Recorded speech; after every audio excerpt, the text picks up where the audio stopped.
Hey, just want to welcome everybody to the night's question and answer for SpankOdds. I'm here with Spanky. He's the mastermind behind this whole program, and he's going to be guiding us through the whole thing.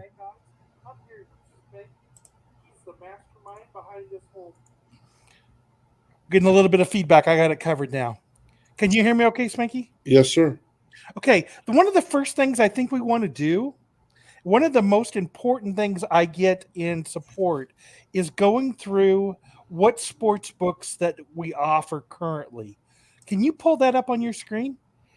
Yes.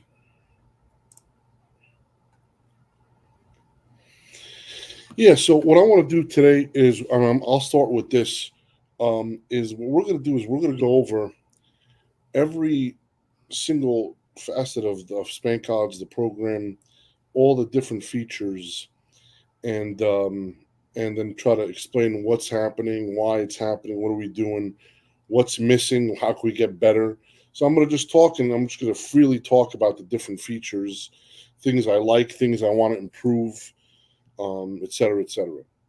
So, as Scott said, we're going to start with the columns thing. Um, we're going to start with columns bookies. So these are all the different types of different columns that you can have on SpankOdds, and you can essentially pick any column. And I should probably shut my sounds off. Did that halftime message come into you, Scott, or no? Yes, it did. Okay, so we could keep them in, doesn't it? So you could, we'll go over these buttons first. You could just start off these things when a game goes to halftime. We have alerts for that, and we'll get into that a little later. But let's talk about let's just say I wanted to add uh, Hard Rock AC over here, and I would just add it, um, and then you would just save, and you would then be able to scroll over, and there's Hard Rock AC. Just going over the way things work is you would add you these are all the options, and then these are all the selected, available and selected. There's a fixed column divider. What is the fixed column divider? The fixed column divider is essentially when you scroll left and right, the fixed column divider is right here before the best column. So everything after best, when you scroll right to left or left to right, that left part of the column is frozen. And that's something that you can alter in any way you would like. So I have notes, details, time, game number, team, the opener at S411, and then the best column. Now there's other things that you can add, and we'll go forward and talk about the different things you can add and subtract or whatever. But let's talk about all the sports books that are available. We'll start with the ones on my selected, and then we'll go to the available. Now, some of these we've gotten so big that I might not remember where all these are from, but for the most part, I think I know most of them because we're getting requests to add feeds to SpankOdds all the time. So notes we're going to talk about a little later when I talk about the notes feature. Mm. Details. This is your details column. Details column is an important column because details essentially tells you when you just point at the info exactly what your injuries are, your current injuries are, or your current lineups for that game.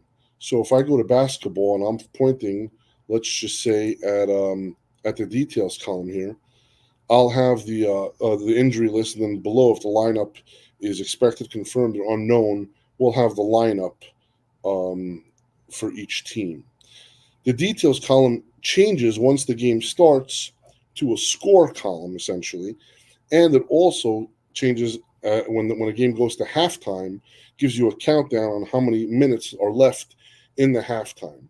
So this game, for instance, is at half, Wizards and Pacers, and we have the score here, and then it just counts down, and then it will count down all the way to zero, and then it will start counting up, and we call that into the X factor, meaning if the game yet has started, but it's past, it's delayed somehow.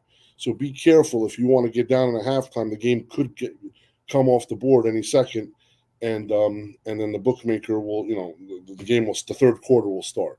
So you got to be careful with that. If I scroll down, I see these games are all in progress, and these are all different, all live scores. This Houston Rockets game, Orlando Magic, as you can see, 3 seconds left. That's about to go into the half. Boston, New York, 19 seconds will go into the half. Once the game goes final, a different section will appear, and then that'll show you final. Um, so that's kind of exactly what the details column does. Let's go back. Time. So the time essentially gives you the date and time. Pretty self-explanatory. Game number. So the game number is essentially the rotation number, the Las Vegas rotation number used by every game. Um, and we have different game numbers for in the basketball. They're in a different range, usually the 500 to 800 level. Baseball, which is just a World Series game here now, is in the 900s. Football again goes from the 100s to the 400 level. Hockey is always below 100, so you have 35 through 99 essentially. And then all these other ones, these are the funky ones, fighting, soccer. We have all these six, usually 5 or 6 digit game numbers, um, so on and so forth. Also, we're going to be taking questions while I'm doing this. So if somebody has a question, I kind of want to leave it open for each section. If somebody wants to ask a question, I can't see questions, Scott. So if somebody does have one, uh, let me let me know, and then you could just because I can't see the questions as they're coming in. I'll let you know. Perfect. Opener. Okay, an opener. So we have the ability. Sometimes it's a good idea. Let's go to basketball. Um, it's always I like to look at the opener um, uh, for there's so many different reasons why I like to look at the opener, but I like to have an opener column from a Sharp sports book. Here I have S411. You can add the opener column for whatever sports book you want. The way you do so is you have all these sports books here, and then you could click on this checkbox, say Show Bookie Opener. So if I say Show Bookie Opener, now all of a sudden I have the openers for every single sports book. Now let's just say I also want to look at Circa's opener. Now I want to put it, let's just say, right next to the Sports 411 opener. I can either double click here, or I click Add here. So now I click Save, and now I also have the Circa opener with the S411 opener. If you like to have multiple openers, that's up to you. That's your call. But an opener column usually, because as I see lines moving all the time, I like to find out where it started. Did a line go too far? So just looking at an example here, this line opened 3, and now this line opened 1, and now it's 3. So I'm, sometimes if I'm looking at things, I want to know that something move a considerable amount. And then you could just do the analysis yourself. But I think it's important, at least for me, and again, this is how I would use my SpankOdds, and I'm telling you what I would do. Everybody's different, so if you use it in a different way, that's up to you. But I'm just telling you what I would do. Let's get back to the bookies here. So we have the opener. Best column we're going to talk about a little later, and we already talked about the fixed column divider. So now let's talk about it. S411, Sports 411, a lot of people know that as Chris. Penny, that's Pinnacle. Low Vig, that's Low Vig. It's an offshore sports book. Circa Las Vegas. Okay, that's the Circa Las Vegas. DraftKings, Caesars, New Jersey. And we put Caesars, New Jersey, but usually we have also here is Caesars, Michigan. We try to get as many different feeds from different locations as possible because some of these laws, when you're looking at it, if you're getting Jersey, you can't bet a college football team in Jersey. So if Rutgers is playing, Caesars, New Jersey might not have a Rutgers lineup. So we try to get at least one or two different sources. Now, if we have Caesars, Michigan, and Caesars, New Jersey, I don't know what the Michigan law is, but if Michigan's playing New Jersey, then you're shit out of luck. We probably then send us a message to support, and we'll try to add a third Caesars in. We usually have 2 or 3 for places like FanDuel here. We have FanDuel PA, Indiana, and Michigan. And we just try to play around with different things, what we feel is the fastest feed. Bet Online, of course, an offshore sports book is FanDuel. We just talked about Hard Rock, Atlantic City, South Point. Now, sometimes you'll see an underscore new. Just ignore the underscore new. That's when my development team is testing different ways to obtain feeds. And if they just forget to remove the underscore new because usually we keep it as the regular and the new. And sometimes we just don't go back and take out the underscore new because there's 100 other things going on. So just completely, if you see underscore new, know that that's usually the latest and greatest. Bet Buckeye, another offshore sportsbook. Superbook Colorado. Now that's different than Superbook Las Vegas, which should be somewhere. There's Superbook Las Vegas. And again, all different ways. Sometimes they'll have different lines, sometimes not. Jazz, CD Sports. CD Sports is Bet Easy, also known as I'm just remembering some of the websites. Sheba, another very sharp offshore sportsbook. Paperhead, that's PPH. A lot of people know them as One Bet Vegas or One Better. Heritage, of course, Heritage Sports, another offshore sportsbook. Wager per head, that's usually the metallic or uncle skins. Bet est, and if you don't know what these means, sometimes I know somebody created a forum in one of the forums. I think it was one. I think there might have been a Raslack. They share kind of what the mappings are and what website each one is.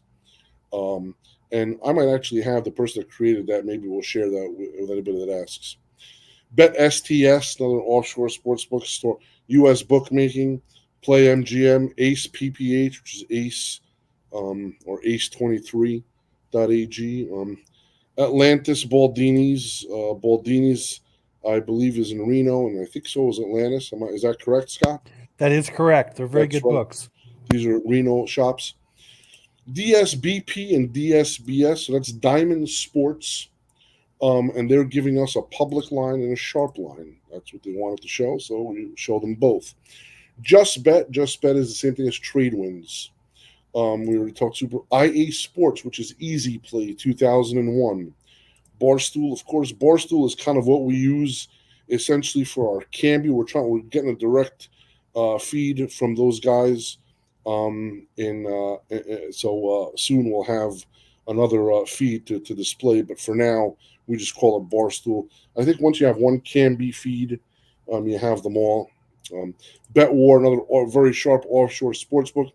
Wager, otherwise known as Wager 7, and for those in the old school realm, First Fidelity. Sunday Bets, very, very sharp sportsbook offshore. So those are the ones I have listed. And again, don't, this is a default profile. Don't think that the ones that are in the selected, or you shouldn't just look at those and not look at the ones in the available. No, let's take a look at it. Chart consensus and details too, we're going to talk about a little later because there's stars next to them and those are like information columns. Chart I'm going to talk about later. Consensus, consensus I'm going to talk about later. Details too, let me just show you kind of what that is. Details too is kind of an experimental score that we're doing. So if I go to basketball, usually it's blank, but sometimes if we have different feeds that we want to test and find out which one is faster, we put it into the details two column. But we're doing all that stuff now in the back end, so that's kind of like a legacy column that we're not really using as much. So I'd kind of not really use that, or maybe if you want a second scored opinion, sometimes the details too will have a different score, particularly in baseball.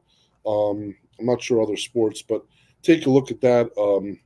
If you want to just get another score. But most likely, what we're going to do is we're going to have the details be a consolidation of several different scores. Now, notice how when I go to columns bookies, I could remove a sports book this way. So I could remove details too, and I just say remove, and I click save, and then all of a sudden it's gone. You could also remove it by just saying right click and delete column. I don't know if that's enabled for the fixed columns. It's definitely enabled for the sportsbooks column. So the fixed columns, we kind of want you to go into columns bookies, but for these, you would go ahead and delete them that way with just a right click. A lot of it's self-explanatory, but I just want to be very clear as we're going through.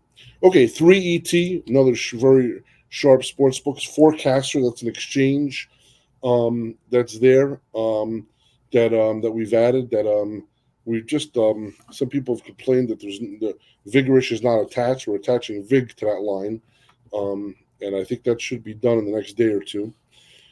Five Dimes, of course, all famous offshore sports book. 5PPH, that's another $5 per paper head. I don't know what the website is. 5PPH. There's other different skins. So I'm not really sure. Allegre, another offshore. Bet Croc, guys out of Louisiana. That's why it's called Bet Crocodile, another offshore shop.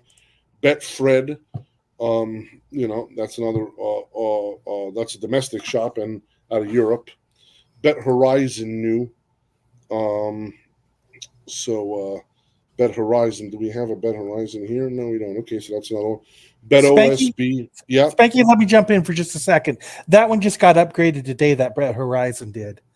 Okay. But I got a couple of my friends here that have questions. My friend Sure. Jacob wanted to know: is there any PPHs right there on your list that you're looking at that are particular the best ones to monitor to help you predict where the market is going?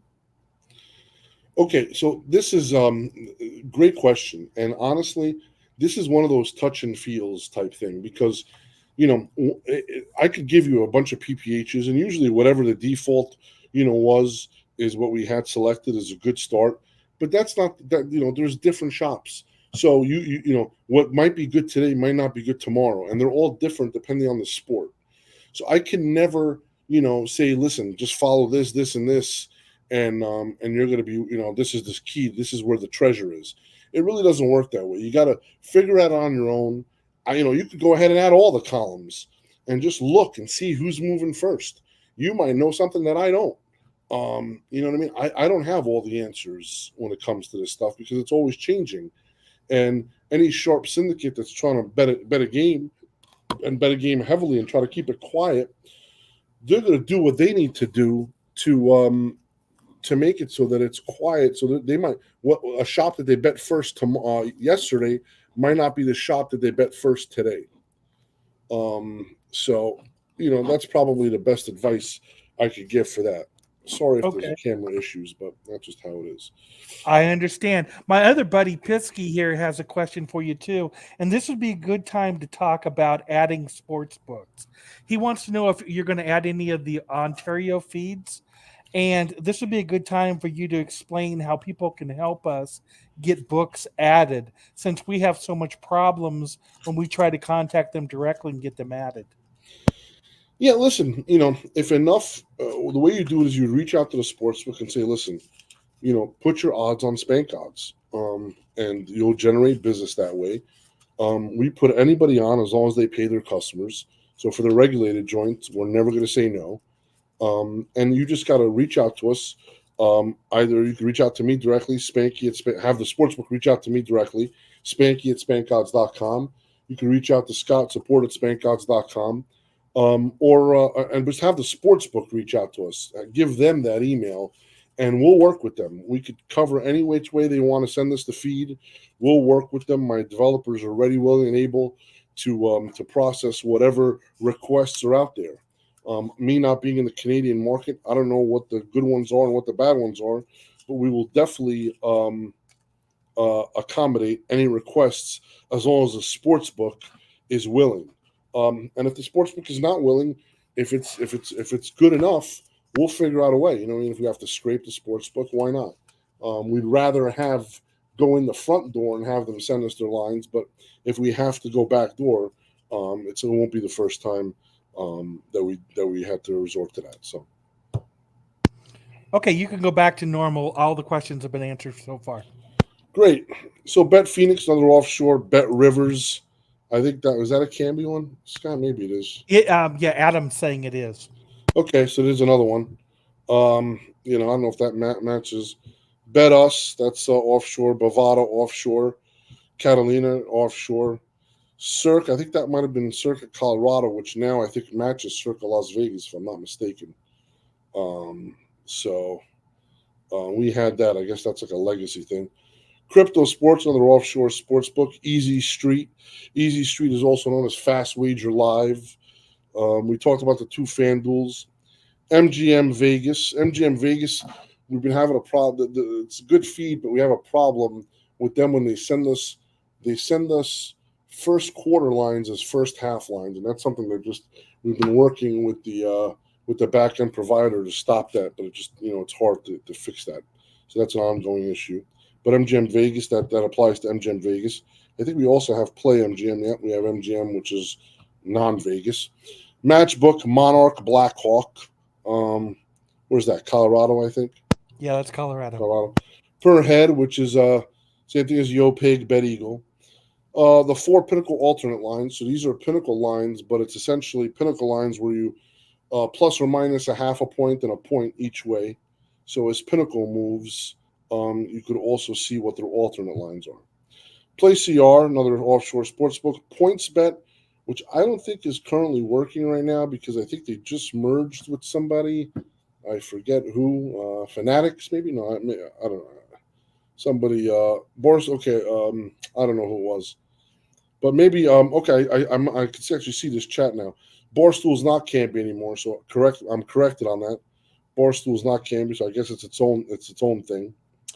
Points bet, I'm not sure that's even working. Profit exchange, yes, good. SX bet, that's something we're working on now. I'm not sure if it's developed yet. That's out of Canada. Sport trade, another exchange um, that we have, and I can actually add those two because they're a little bit different. So on these two, let's add them right next to heritage. I want to talk about that when we talk about limits. Typico, that's out of I know they're out of Jersey and other places. VX, sharp offshore joint. Um, Wager DM, another sharp offshore joint. WinBet and Win Colorado. WinBet, I think, is the Vegas one. Win Colorado, I think, is the non-Vegas. Not sure how reliable those are right now. I think we've had some issues. Have we, Scott? I'm not sure. WinBet is not Vegas. Not WinBet is Vegas. not Vegas. Not Vegas. Okay. We do not have the Vegas book. Okay, we don't have them. Okay, so we don't have anything there. And then Win. Okay, so there you go. And that's pretty much it. And we're adding different lines all the time. Um, so just check back and look at this list. And it's always changing. I hope I kind of answered. Again, I don't know all the websites. So you got to just work on your own. Before we exit the screen, another thing a lot of people like to use. Remember how I said show bookie opener? What you could also do is you could show first halves. So what you could do is this: is let's just say I want to know, and you could also show money line. So let's just say I go right here, and I want to show the first half of a game. First half, and I want to show the money line of the game, but I don't want to have to change screens by showing that. So if I do that right there, boom, and I click save. So now if you notice, I'm over here. I see in the football game, I see the first half and the money line on the game in the same screen as the full game. A lot of people like to be able to do that, to have it on one screen. In order to see the first halves for everything, you would just use this top menu here and you go to first half. So obviously notice that this is the first half. They're matching. And if you want to go to money line, we have default view, and we're going to go over this just a minute. But if I want to just look at the money line here, you notice that the money line. Okay, this is weird. This is great. So I didn't even know I programmed this, so I just realized it. So what happens is when you go to money line, the money line view actually switches to the spread. Yes, that's right. And then the money line actually is displayed correctly. This is for baseball because when somebody's looking at a baseball screen, if they want to look at the run line, they'll see the run lines here in a separate column, and the money lines. So that was a little surprise Easter egg that I forgot I coded. That actually that's a factor. And those are those two. So let's just delete those and move on here. Okay, this is just a prompt here. Delete that, and we'll delete that. Okay. Also, so before we go on to the next display settings, chart setup, consent setup, we're going to go over everything. This is going to take a while. So sit back, relax, enjoy yourself. This is going to be a while. We're going to try to have a good time doing this. So bear with me here, and hopefully, this could be the definitive go-to video for SpankOdds. Let's talk about the overall screen before we go into these menu items. When you look at the screen of SpankOdds, you have the different sports here, and we kind of went over all those sports. And then we have today, which is just all of today's games, and that's kind of a big mess. I never use this, but we just have it there for completeness because it has every single sport for all that happened today. And then you have custom tabs here that we're gonna talk about when we set those custom tabs up. But if we go back to football, default view, sides and totals. So we could set what the default view is um, over here. So if I go to columns display settings, this will bring our first thing.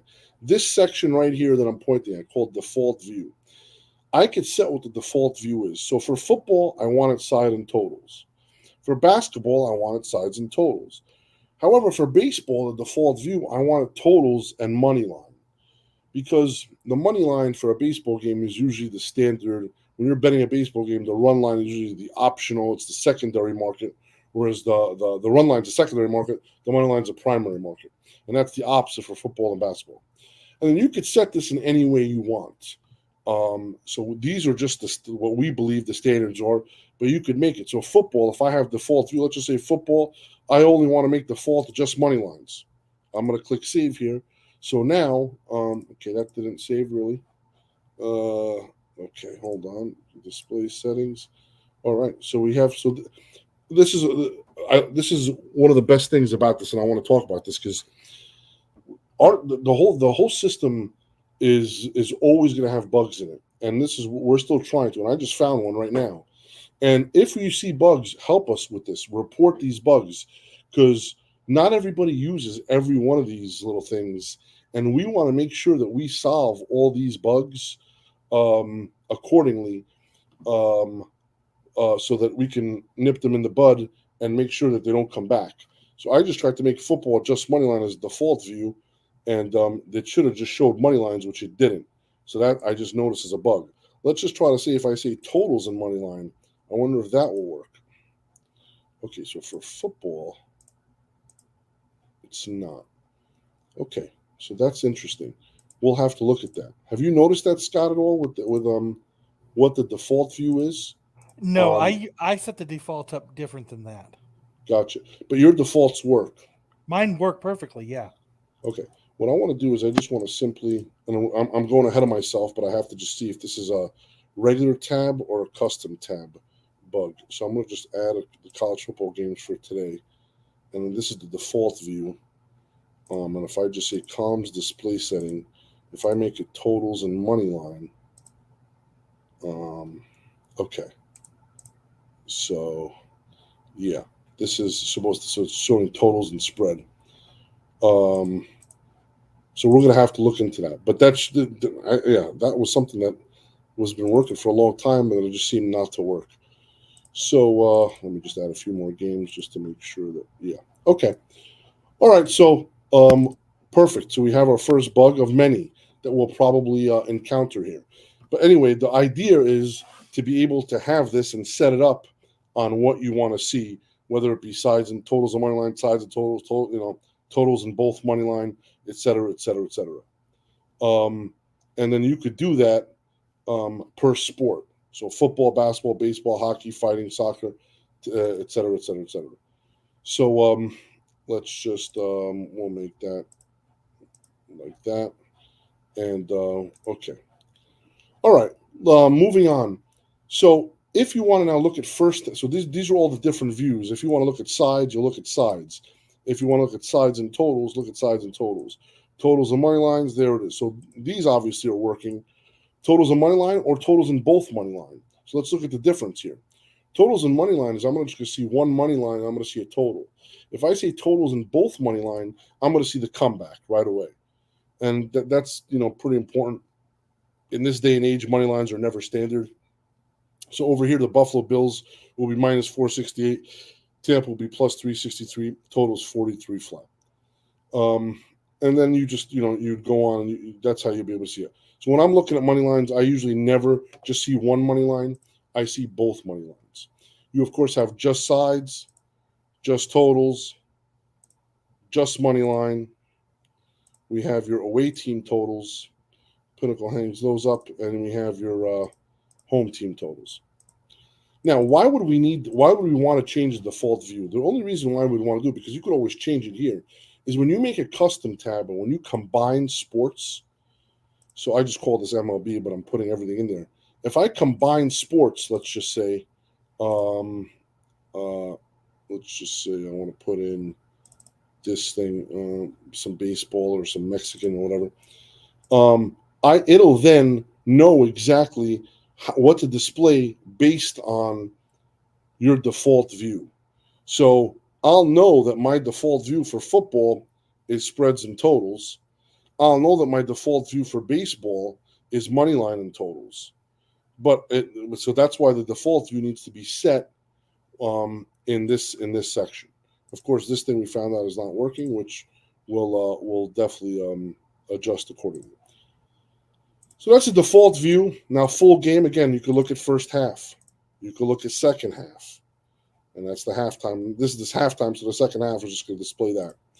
First quarter, second quarter or period if it's hockey, third quarter, and fourth quarter. Now, a lot of these things, Pinnacle has all these up now. A lot of these things don't get filled in until we get closer to game day, which is, for this is games going on, but for future games, it's probably day of or the day before usually. When it comes to football, let me see for fourth quarter. Yeah, we don't have college football. We don't have any of the quarters up. Let's go scroll down to the NFL.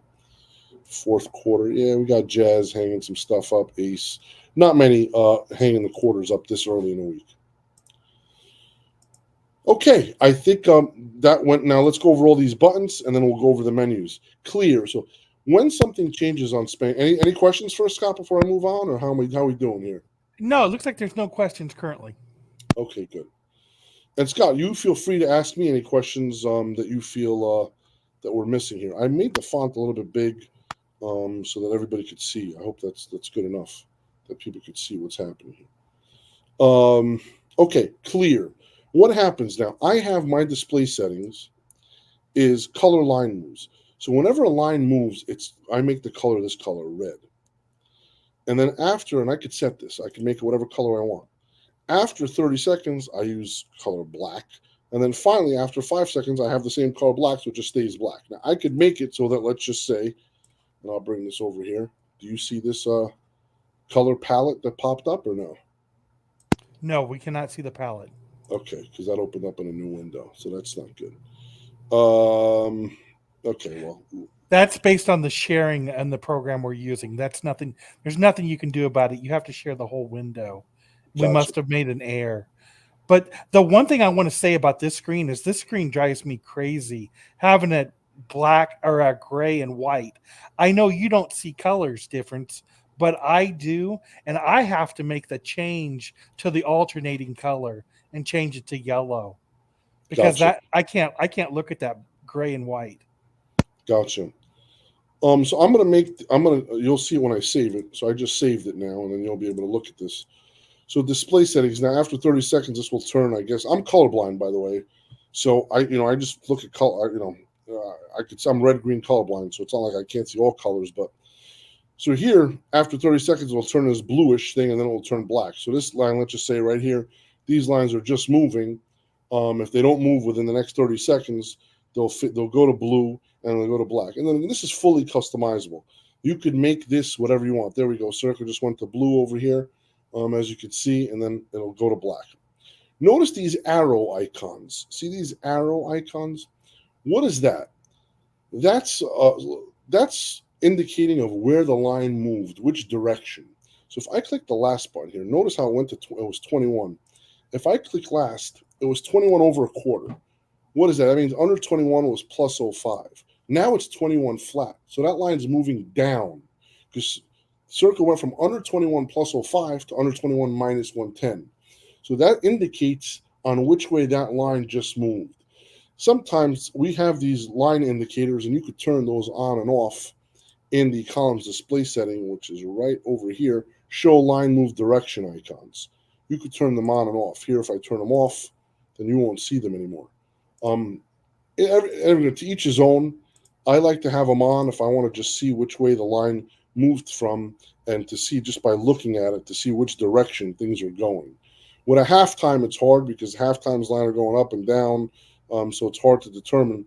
But if I'm making a quick determination, and if I see, it's different sports books, 5 or 6 up or down arrows, then I'm gonna make a call and think, okay, wait a minute, this game is steaming up or down, instead of having to hit the last button and looking at where the line was. Because usually that's what people might be used to doing, is clicking last and finding out where the line was, which is still a viable thing. But here you just click. You just look at the directional arrows. Clear. What is clear? Clear. You just clear all the moves. So now all the colors are cleared. Clear all would apply if you have multiple windows. Now you're gonna have to trust me on this. Window new. You probably don't see it, but a new window would open up that mimics the exact same window. So when you do clear all, that would clear all the windows, whereas the clear button here would just clear this existing window. We talked about last opener. If you want to see what the opening line was in all these games, you just click opener, and then that'll show you what the opening line was everywhere.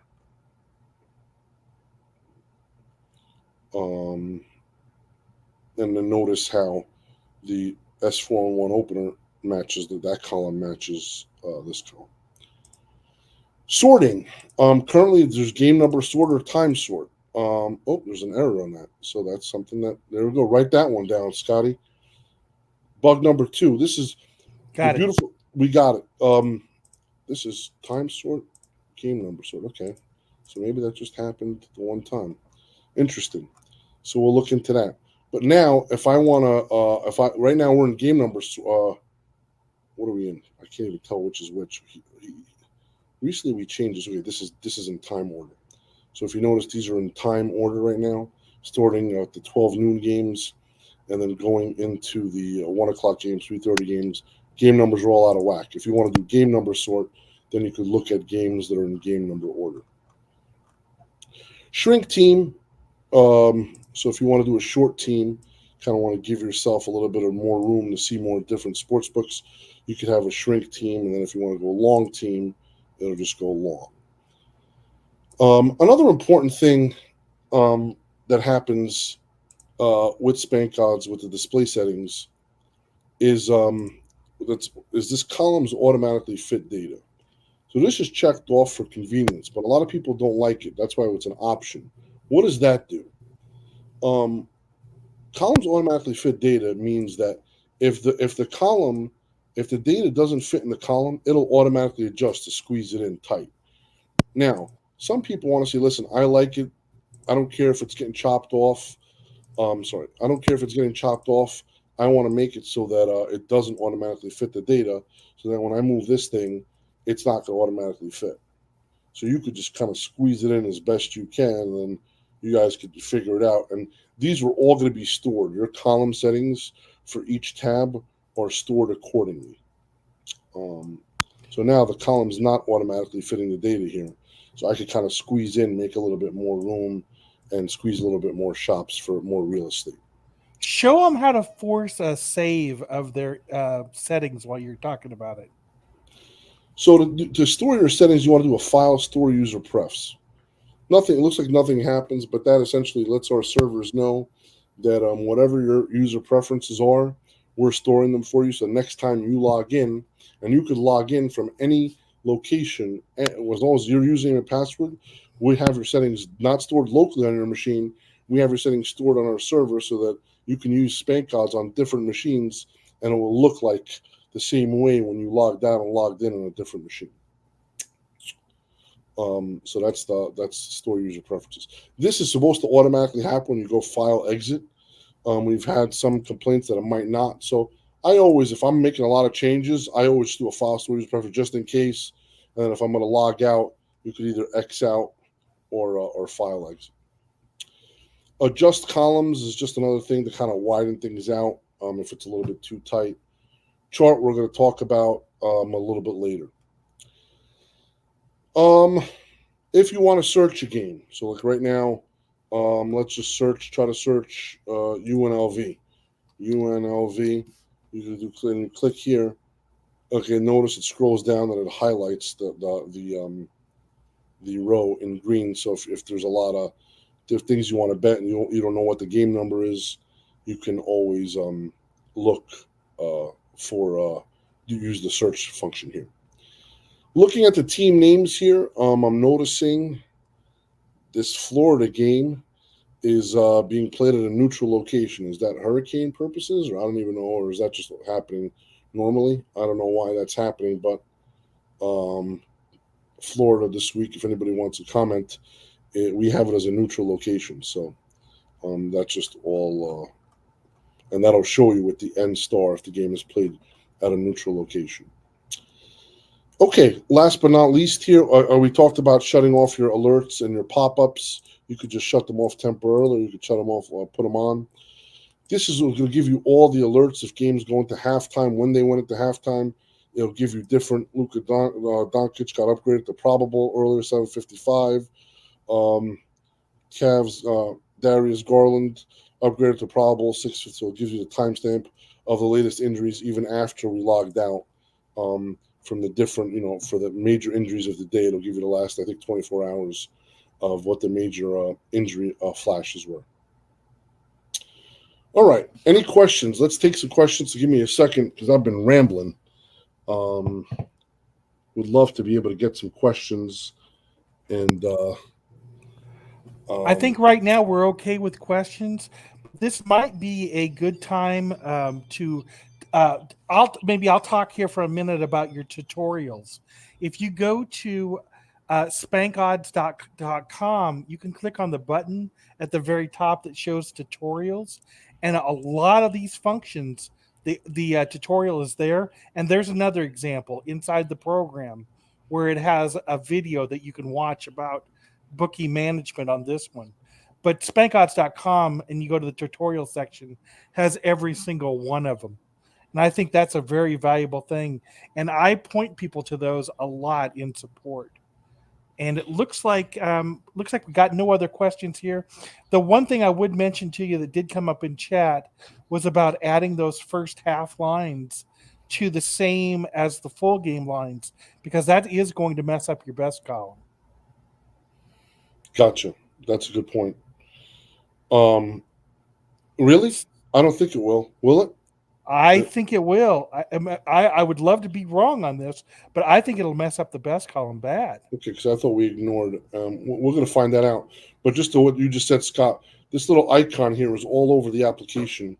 This will open up a video. You can't see it because it's not shared, but it will open up a YouTube video that'll describe all the different features, and that's all over the application.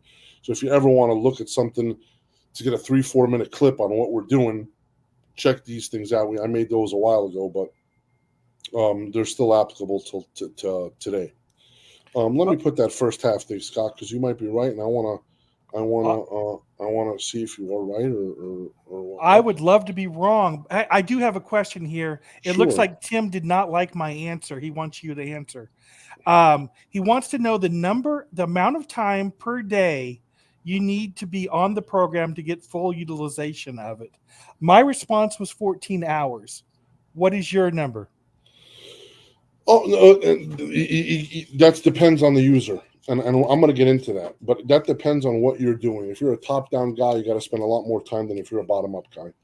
If you're a bottom-up sports handicapper, you don't have to spend nearly more than an hour or more than a half an hour. Just look at the best number, go bet the best numbers, and move on. Go about your day. If you're a top-down bettor, and if you want to, and you don't have a model working or whatever, you're gonna have to work a lot harder. So it all depends on what you do and what kind of user you are, and But just like in everything in life, like the more you put in, the more you get out. But some people, if you're a bottom-up bettor building models, handicapping, most of the time, most of your time is not spent watching odds moves. Most of the time is refining your model to try to create a number that's better than what's out there. Whereas if you're a top-down bettor, your life is odds moves, and your life is looking for the best numbers and trying to figure out where the value is. Just to your point, though, Scott, here, yeah, the first half column is ignored when it comes to the best column. So that's good news. Okay, well, I guess when I tested it 2 years ago, I don't think that was true. Yeah, so I haven't tested that in a long time. So, okay, I appreciate that. No worries. Okay, let's move on here now. Um, so let's go. Let's talk about all the display settings that you could do here. Border width, horizontal and vertical border width, just to show you how something like that would look. Let's just say I made both of these fives, and then you could make the different colors. I don't really, let's say I made them all blue. You know what I mean? If that's your thing, there you go. Boom, boom, boom. That's not my thing, but everybody's it's fully customizable. So you do whatever you need to do, and I'm gonna just restore that to make it like that. But you could make a different uh, border, different border color and weight on your borders. The default value very soon that'll start working again, but now you understand what exactly it does. Okay, move games. So what does this do now? Where are games moving? So games are moving in the SpankOdds application all the time. What we want to do is and remember how we were just earlier in the football when games went to halftime, the games kind of went up to the top. Or we could actually look at basketball. There might be games in half. Yeah. So these games are at half right now in basketball. So right now, if I wanted to say no, do not move these games into the halftime section. I don't want halftime games to move. So when I do that, then that's an in progress, and and which games were in halftime? 505, 11. So then they're not showing at all. So that means that you don't have a halftime section. Nope, wrong thing here. Display settings. But if you want to see them um, in a halftime section, um, then hold on. This is you'll see them in halftime. Sometimes you have to switch tabs to reset the views. Things get a little funky when you make a change, so it's always good to just switch a tab back on and off. In progress section. When I want to make things, this is an in progress. Let's say I don't want to show in progress. Um, so now if I go on and off, notice how there is no in progress section, and then these games are just shown exactly where they are, even though they're in progress. I like having things move out of the way because once the game starts, these lines now to me are meaningless. I'm not looking at that. If you're betting in play, we're going to get into that in a second, but this is not applicable to in play. So that's different. So I like to have games move, and also, so I don't like to have in progress. Halftime, I like to have the games move up and down to halftime. So notice here now, I just went to do a reset. These games are at the half. This is an X factor, so this game's about to get out of the half, but there is no halftime header here. They're on top just because they're sorted by game number, but usually if you did this columns display settings and you wanted to make it so that you have that halftime header, then you can have that halftime header and you'll be able to see what's in the half, what hasn't started. Can we switch gears here for just a second and you pull up like the live lines by pulling up the in play lines? Okay. Okay. Notice how did you hear my can you hear my computer make noises? You heard started? Oh, oh, absolutely, yeah. Okay, so this is a thing, and we're going to talk about this is a started alert. We're going to talk about that. But whenever we have this thing, when a game starts or when a game gets out of half, it'll tell you that it started. So that's something, as a bookmaker, it's very important, or as a bettor, if you know that the game is now started, a bookmaker needs to know I got to take my halftime down because the game has started. We're into the third quarter already. So we're going to get into all the alerts. It's just sometimes if it happens live, I want to be able to demonstrate it as it happens. Okay, you want to talk about in progress live lines. We could do basketball, which was Yeah, there's a question here about being able to tell when there is a game at a commercial break. Currently, I don't think we have anything like that. Is there any plans in the future to add something like that?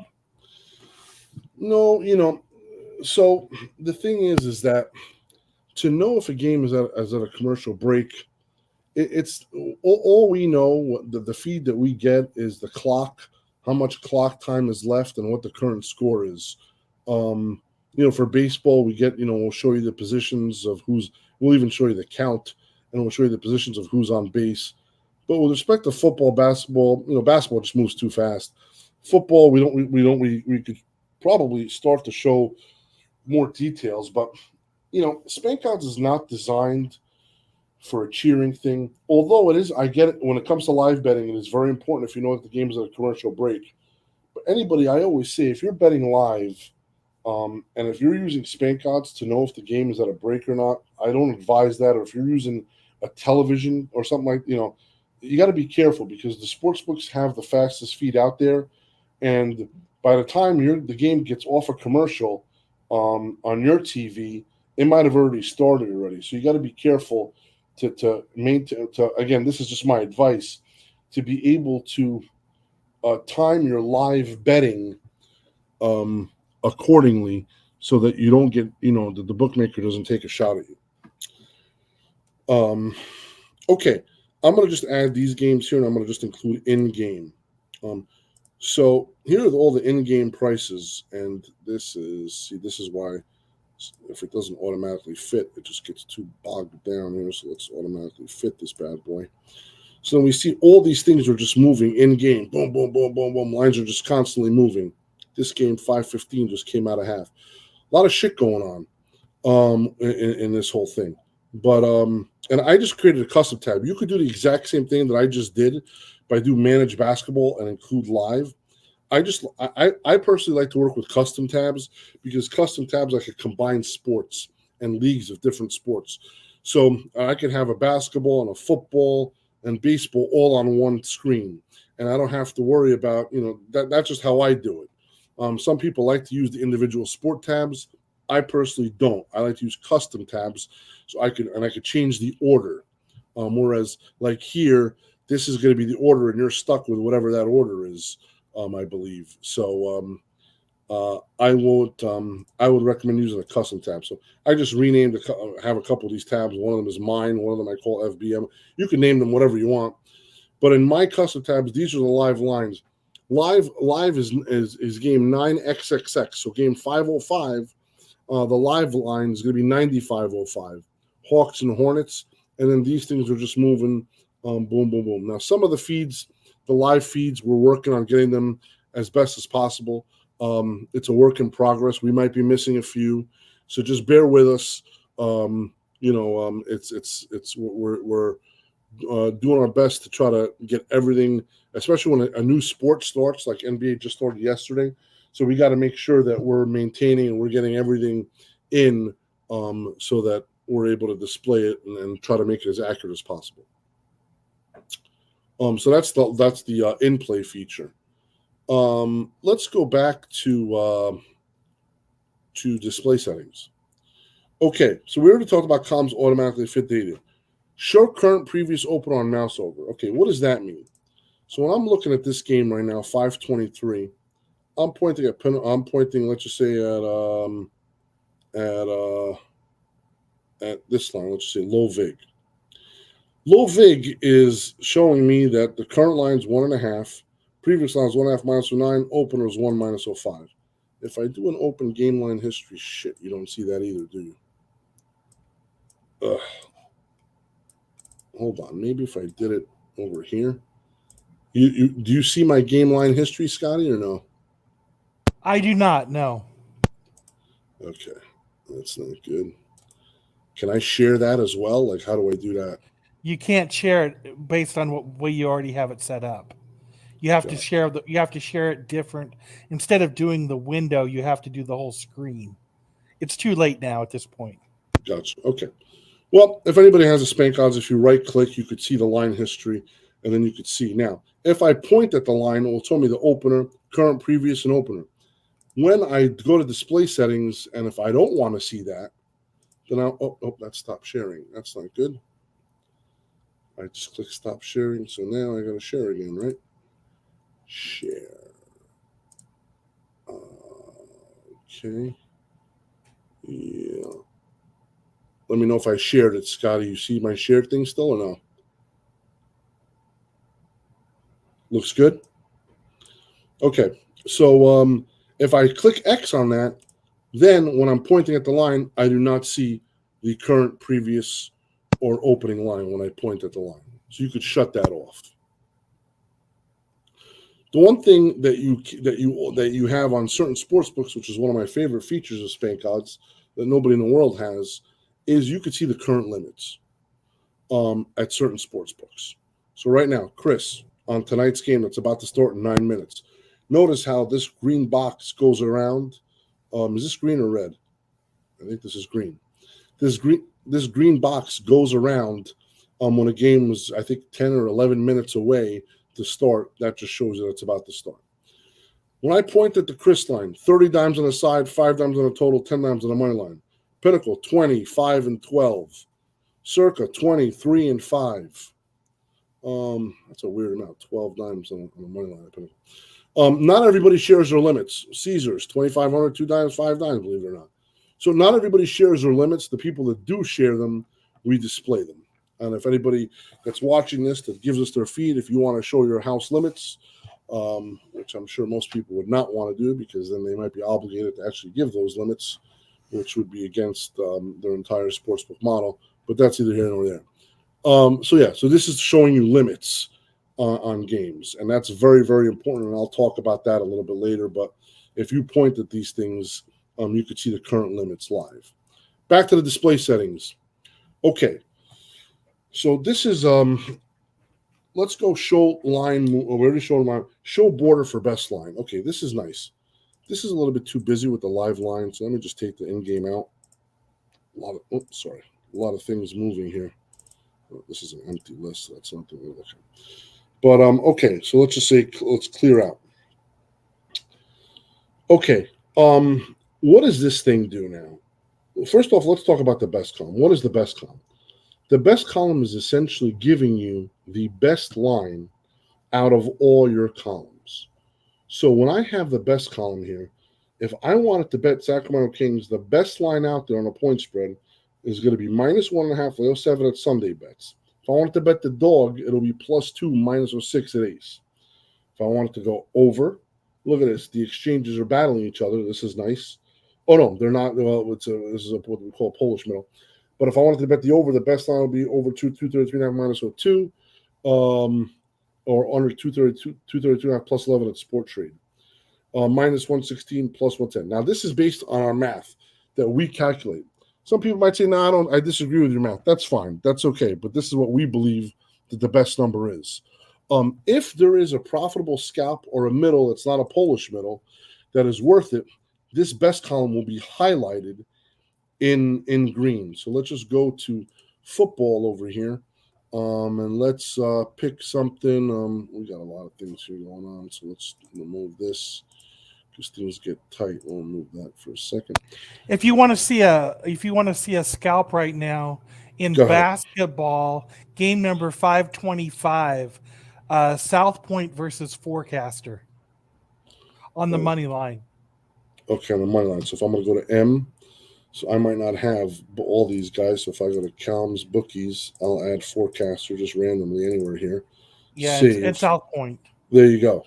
So forecast we have -64 and +170 at the South Point. Yep, 6 cents. Anytime 6 cent scalp, and that'll highlight in green if there's an earn on whether that be a middle or a scalp. So for totals, that's the totals and money line default spread. So there's a spread. So if I just do just spread, so this is an earn. If I lay 4 -7 of Forecasters +4.5 even at Barstool, -1.5 lay 03, it's that. Now the earn might not be that big, but it's still, according to us, it's an earn. This looks like a bad line here at this -1.5. So this is another thing that comes up often. I think I'm glad that it did. So this game goes off tomorrow. Notice I see -1.5, -110 at CD Sports. I notice now that every single sportsbook has a 6. So most likely that CD Sports line is probably dead, or it's probably not accurate. Something happened there. So what do I do? There's two options. You could right-click, disable the line, which would do that. Now, when you do that, and there's another 1.5, believe it or not. Spanky, I believe it's just a phantom line. I believe they don't have a line up yet. Exactly. And so it's just a phantom. Yes. So now Atlantis has that, so we could just disable that. And then, so what happens is if you're seeing these phantom lines, in order to not have to delete the column altogether, whatever the fan, these are overnight, so a lot of them are phantoms, and we'll have to look into that. But you disable that, and now these things are disabled. Now, just because they're disabled doesn't mean you won't see them move. You just won't see the colors move, but those lines will still be accurate. Now, what you could do is you could re-enable a line. Let's just say enable this line, and now let's just say I want to disable all the forecasters. I would just say disable bookie. So that'll disable, that'll turn gray just to make sure that you know that that bookie is completely disabled across everything. Because if it's usually bad for one thing, it's bad for everything. So now no matter where I go, forecasters is going to be disabled.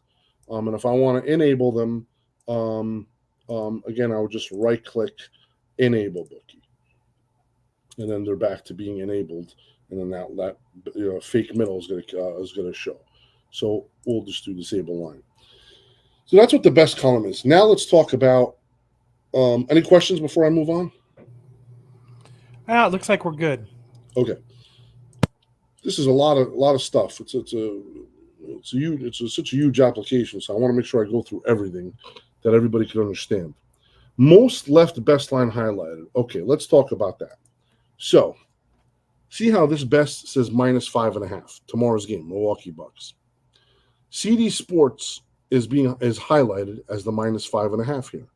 The +6 even is at Pinnacle, and then if I scroll over, +6 even at Pinnacle should be highlighted. I'll scroll this way then maybe.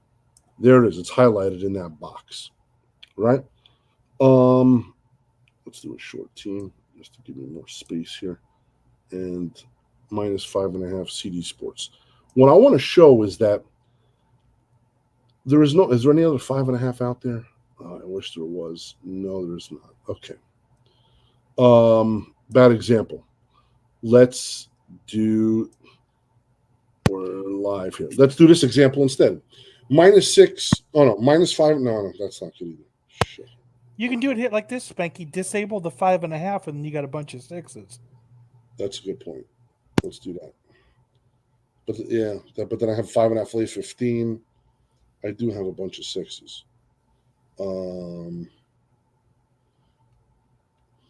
Okay. Yeah. Okay. Yeah, I think that's the way to do it. There's so many 5.5s. You know what? Football. I think it's going to be easier if I look for just a line that's.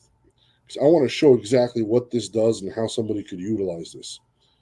Okay, -10 on this game, the Hawaii game, DraftKings. Is there anybody else that has a 10 on this game? It doesn't look like it. Okay. Anyway, let me try to go through the demonstration and explain it, and then we'll try to see exactly what's happening. What happens is this -10. If there was somebody else that had a -10 to the right of DraftKings, only the most left column is going to be highlighted as the -10. Why would you use something like that? Now, if I wanted to make it display settings and I wanted to say that it will be the most right highlighted column, if I clicked it. Now for this thing, there's only 110, so it's still going to be highlighted. What the way a bookmaker I think would use this, if you're a bookmaker, is some bookmakers want to know exactly where they stand out. So they want to know where do I have the best line in the world? Or if you're a bettor and you like to bet at a certain shop, let's just say I'm sitting in a DraftKings somewhere and I want to know where does DraftKings have the best line out there. So I would just go through this right now and I would see the only thing that DraftKings is highlighted on is that -10. That's it. So I know, and this is the rightmost, and if they're more closer to my left, then I know that this is the best line out there. So let's just say Circa. Circa usually would have the best line. Right now, they don't have the best line because it's to the most right. So, but if Circa was highlighted and they're more closer to my left, then you would know that this is the best line out there. And a bookmaker or a sports bettor would want to know, do I want to be middle of the road of this game, or do I want to stick myself out there on this game? That's the most important part. Like low vig, for example. Low vig, I'm plus 13.5, -05 here. So I know I'm the best. So low vig, or if you're betting at low vig, you could say, listen, let me look at the games. I want to bet this low vig has the best line. Instead of pointing at the best column and letting it show you that low vig has the best line, plus after that for 06, you could just look to see what's highlighted, and that highlight will show you the best line. I hope I made that clear. I don't want to drag it out too much, but that's what the most left or most right highlighted is. Alternating colors. If you don't want alternating colors, you could make this a whole white thing. Or as Scott likes with his, he chose different alternating colors. Let's just say I did something like this. I don't know if this is going to be good or not. Does that work? No, that doesn't look right. No, I don't know what the hell that was. Have rows. Oh no, it's X'd out. That's why. Okay. Have rows alternating colors. So now the rows alternate colors that way. And listen, this is to each his own. You could design this all the different colors. You could color. Let's just say Pinnacle. I want to color Pinnacle. You could choose the color of Pinnacle, and you could make Pinnacle always be I don't know, this color. Let's just say. Well, that's the same exact thing. There's alternating colors.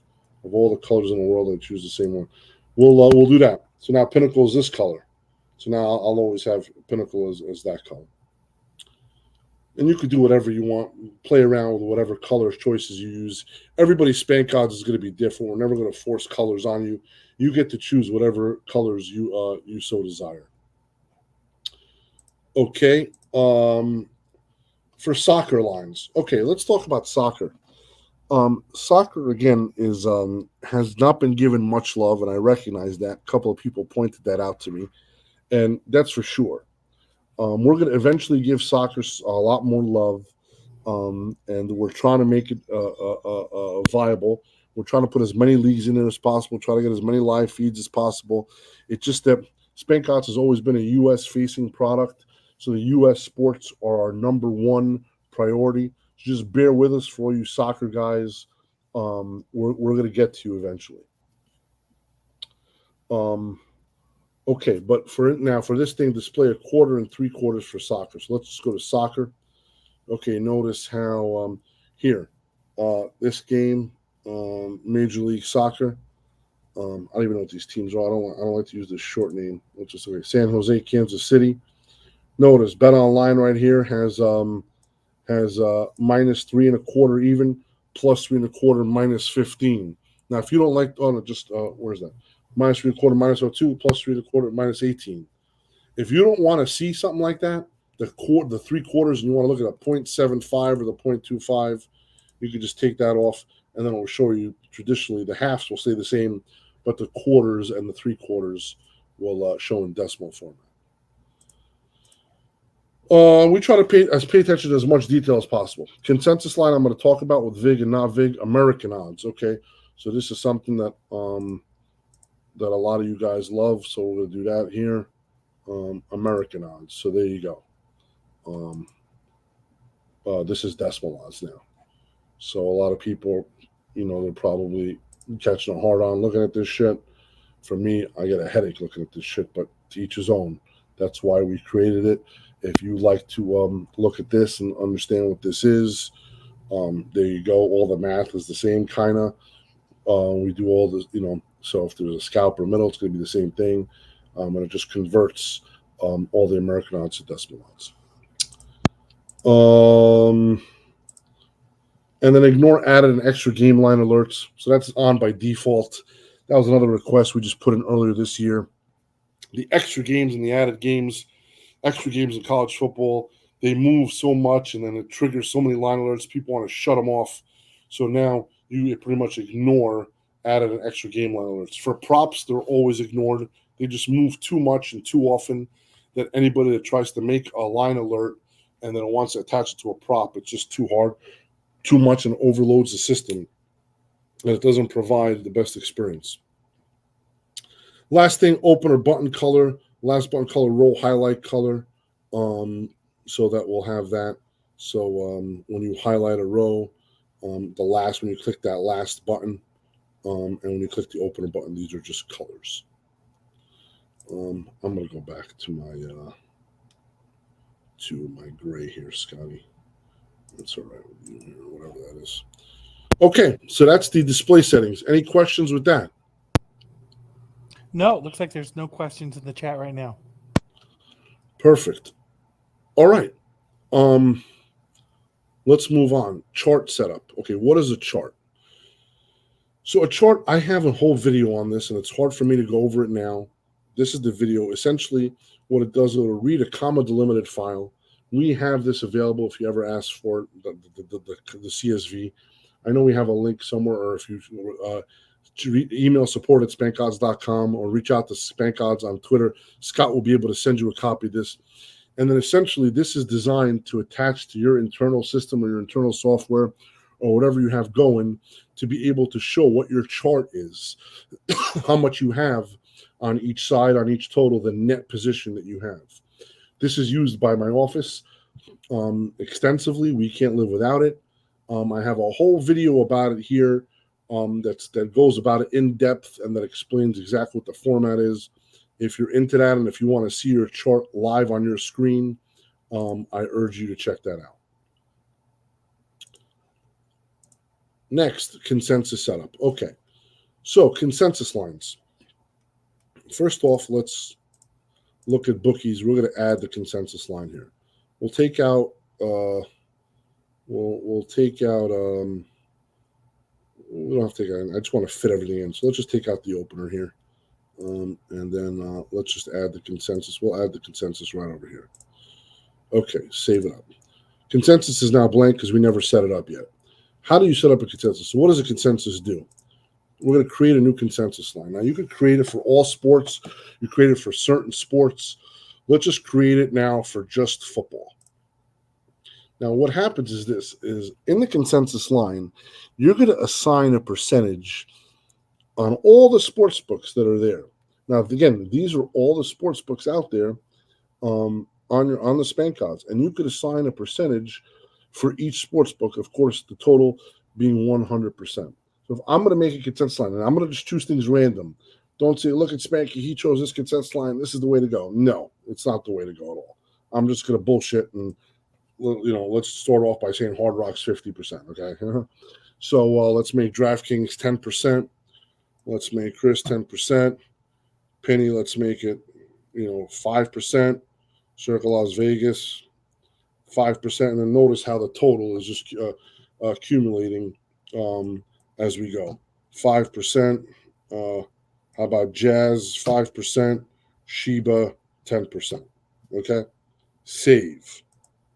So now I have my consensus line based on all those numbers. Now notice that this consensus line is a no VIG consensus line.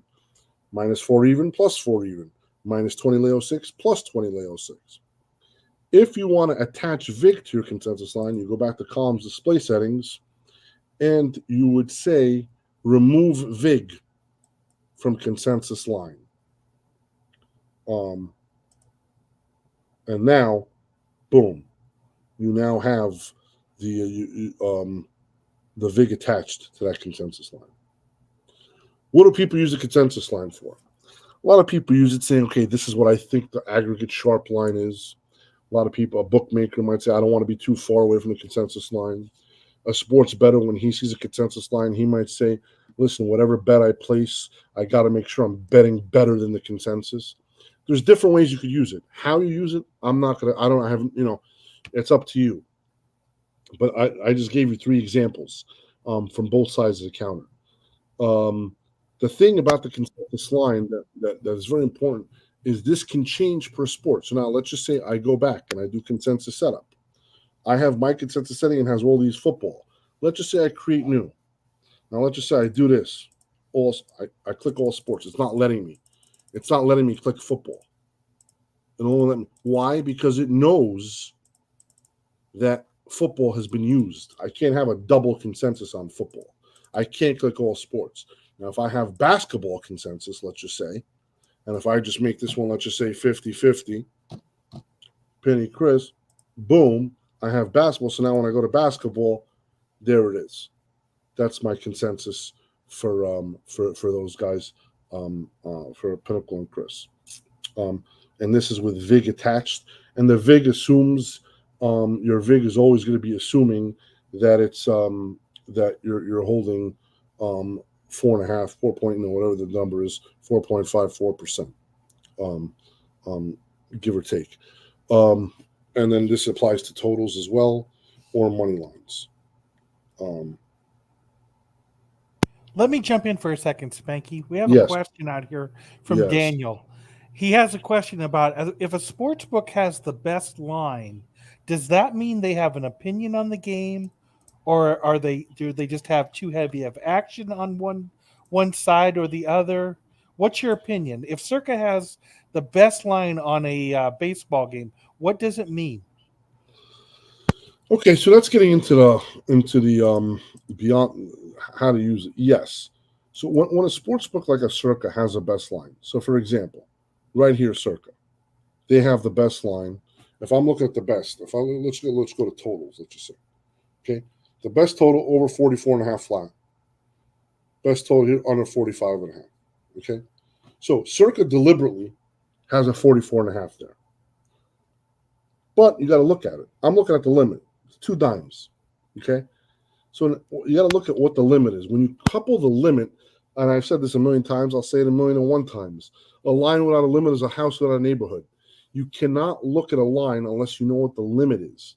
So when you're trying to decipher what that line is, if they have the best line and they have a high limit, best believe that they're dying for some overaction here. They still might be dying for some overaction here. But at a 2 dime limit, I'm not reading as much into it as if it was a 20 dime limit or a 10 dime limit. Same thing right now with Chris. They're also taking 2 dimes on this. So I'm not sure exactly. That's the beautiful thing about shopping around. Where if you like the under, it's a full point difference here. And that's all over the place. So, and then here you have a profitable middle. If you go over 47.5 minus 10 under 48.5 minus 05, that's a positive EV bet if you bet both of these bets.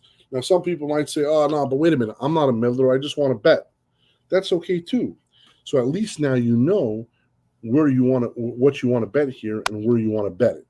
So here you could see that if you want to just bet one side or the other, you'll know exactly who got the best, and then you would bet there accordingly. Here, WPH over 47.5, or if you want to bet the under 40.5 minus 05 at FanDuel. So to answer that question, back to answer the question, I can't really answer it. It all depends on the limit, um, but it's something to definitely look out for. Now, look, here's another one. Look at this NFL. Now we're 5 dimes. NFL games, Tennessee, KC, 5 dime limit. And then you just compare that to the market, and then you just see, Pinnacle 1,500, 3 dimes at Chris. So Circus taking a pretty big pop on his total, 5 dimes. And they have that 52 hung with confidence. They're purposely that when Circa does something, it's usually not a mistake, and they're not lazy bookmakers. Everything's done deliberately. So they're telling people, "Come, bet me my under. You're more than welcome to." Why is that happening? What could be the reason that's happening? Several reasons.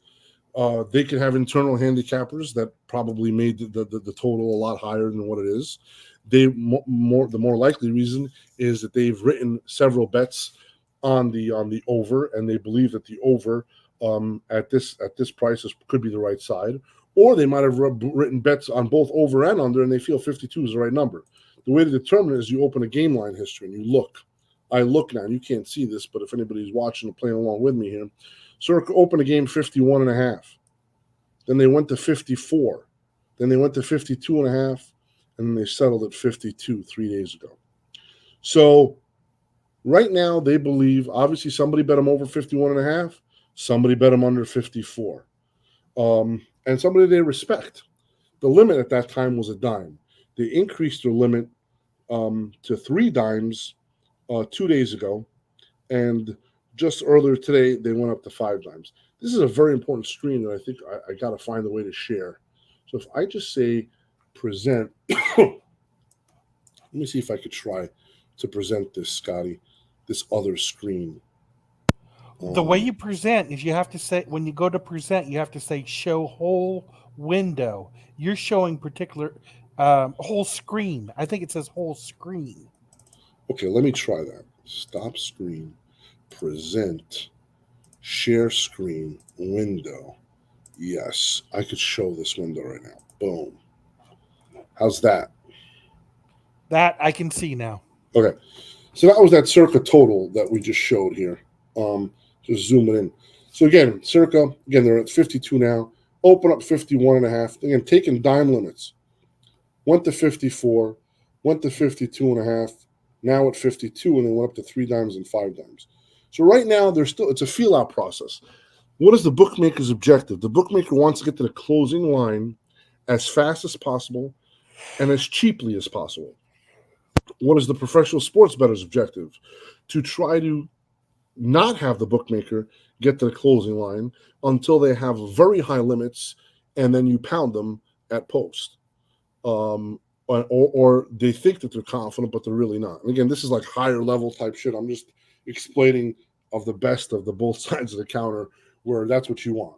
So the bookmaker wants to get to that closing line fast. The bettor doesn't want the bookmaker to do that. He wants him, if he's going to write a bet, he wants the bookmaker to take a bigger limit so that he can exchange the information for the bet. And that's the game between bookmaker and bettor. Now, what's happening is this is people that are betting this total over 51 and a half at Circa because Circa opened up at 2 p.m. Eastern right here on Sunday like they always do. Is this Sunday? Yeah, Sunday. And then boom, boom, boom. They wrote the bet and now 54. So they're not going to 54 just for laughs. Somebody bet the over, right? Now, they only took a dime. Now, who's doing that? Somebody sharp? Yes. But could it be somebody somebody that's so sharp that maybe they wanted Circa to go higher? It's only a dime. It's not past somebody like me or anybody, for that matter, trying to manipulate markets to make Circa think that, okay, this is a sharp account, their profile is a sharp account, to then bet this to make them go higher. But then look, somebody went and knocked it back down again. And they knocked it back down, about 16 minutes later. So this is analysis that you could just do looking at line history and kind of figure out to try to decipher what exactly the bookmaker's thinking. And then when you do that, you could then try to project what the bookmaker's next move is, or what the sharp syndicate's next move is at that bookmaker. Predicting the closing line is better than winning. Because if you know where the line's going to close, and if you could beat that close by enough to overcome the bookmaker's VIG, you essentially have solved sports gambling. You know how to win. How do you do that?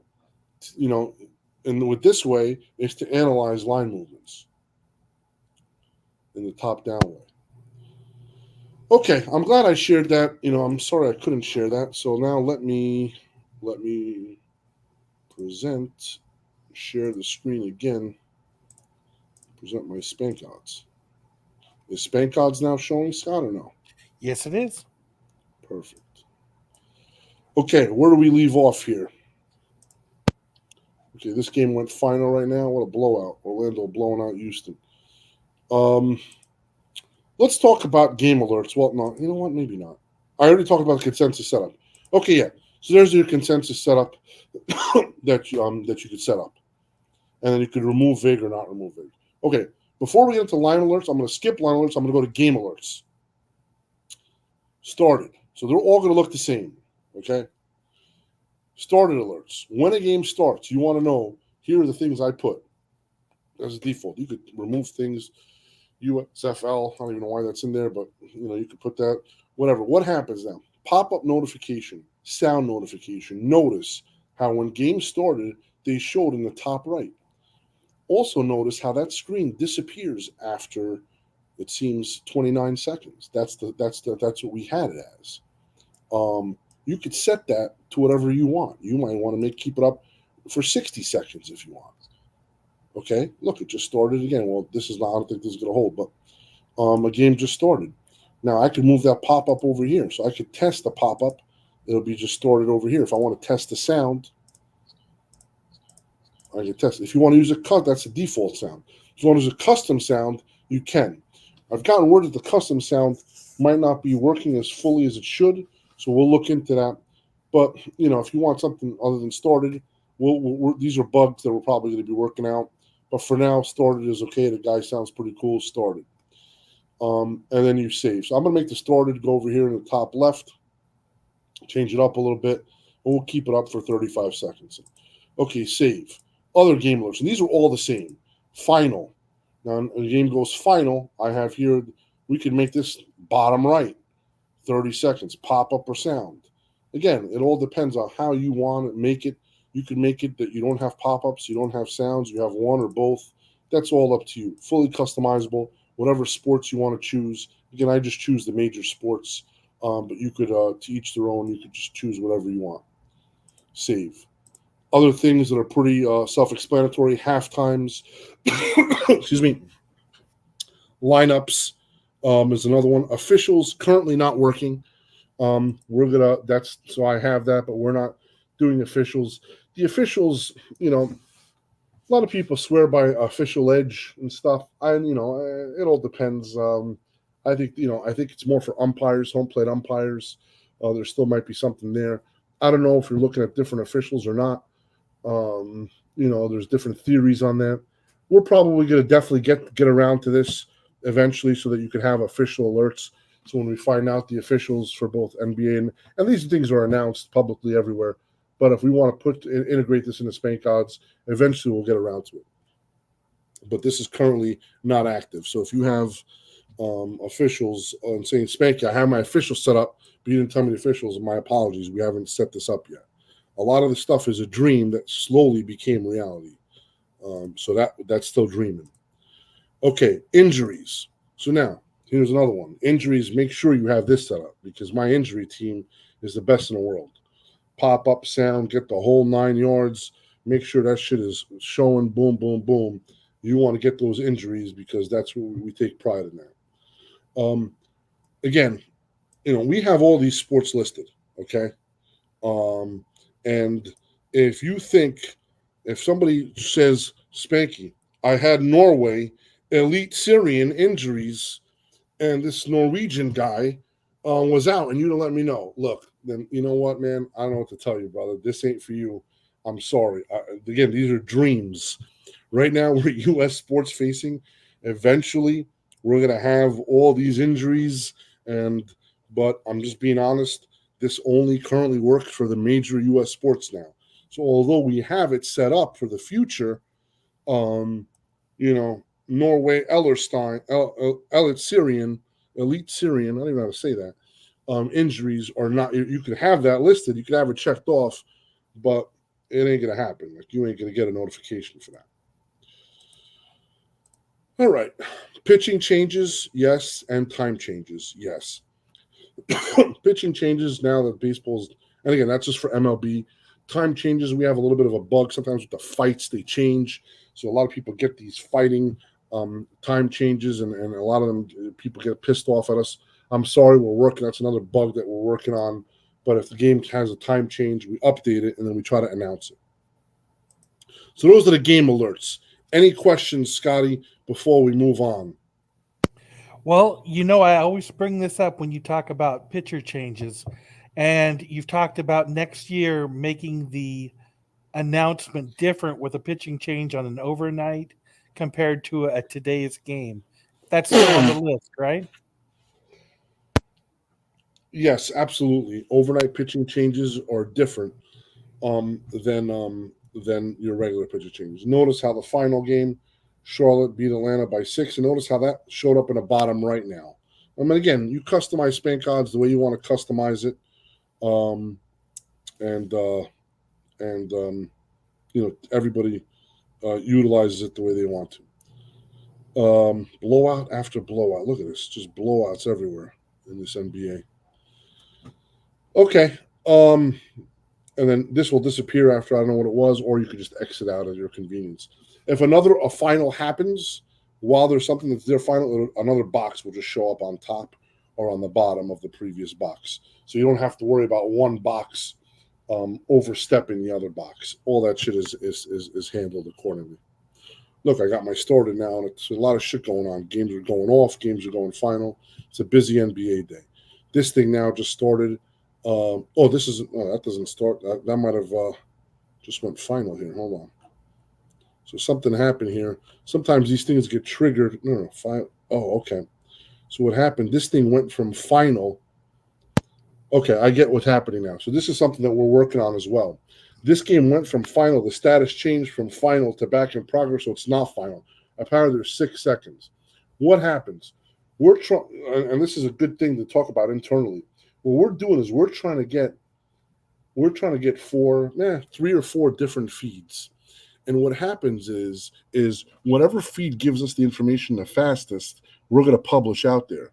However, fast is not always accurate. So if we don't, so we're going to publish it, but accuracy is a very important thing, and a lot of bookmakers have told us this. Spanky, the most important thing when it comes to these scores is accuracy. Now, barring from me hiring a staff to be in every arena or stadium and reporting the correct score at halftime, reporting the correct score the final, that's tough. That's not, we just don't have that capability. So what do? We rely on feeds from different sources, consolidate them all. So there we had a false final, or maybe that is final. I'm not sure if somebody has another source. But what we do is sometimes we might delay it if we do see a false. There's algorithms running in the background where we want to make sure that that if we have a false final or any final for that matter, that we're sure of it. This is a good time where the details to column might come into play, where we might publish one or the other feed in the details too, and then somebody could compare to make sure that it's final or not. Again, this is for bookmakers trying to grade their bets. Um, and I don't know if you're a better, I would, again, scoring the data here. Again, we make sure in our terms and conditions we don't guarantee the validity of all the data. We try our best to make sure that it's as accurate and valid as possible. But these are feeds, so you just never know. We do what we can, and there's an example of a false final flash. So you just got to be careful. Okay. We went over the game alerts. Let's talk about line alerts. Actually, you know what? Let's not talk. Line alerts we're going to do last. I want to do that last. Let's talk about tabs. Okay, so these tabs, football, you could just go to, manage, or hide. So go to just essentially goes to the football, or you could say manage or hide. So these things essentially just go to the tab instead of clicking on the tab. Real simple. Windows, new again. I showed you that I'll open up a new SpankOdds windows. Injuries. Okay, so we have our injuries, historical injuries. No, not historical injuries. That's wrong. This is our windows, our current injuries. So let's now look at NBA. Okay. Obviously, you don't see this, so I'm going to have to do that whole screen sharing shit that we just did. So let me do that real quick, Scotty, while I do this. Boom, boom, boom. Present, share screen, window, injury window, boom. Okay. So I clicked injuries now. Will show me all the NBA injuries for the day. Now this is the exact same thing is when you would point at if you had your details two up. That's another thing. Details two if we don't have a score. But if you were able to point, let's just say this Dallas Mavericks game. This Dallas Mavericks is essentially going to match. You can't see that shit. Okay, if I pointed at Dallas Mavericks, it's going to essentially match what's in the injuries. Yeah, you can't. Yeah, it doesn't look like you can see anything there. It's getting. I'm trying to show SpankOdds, but it doesn't work. Okay, no problem. We're learning. We don't go live too often.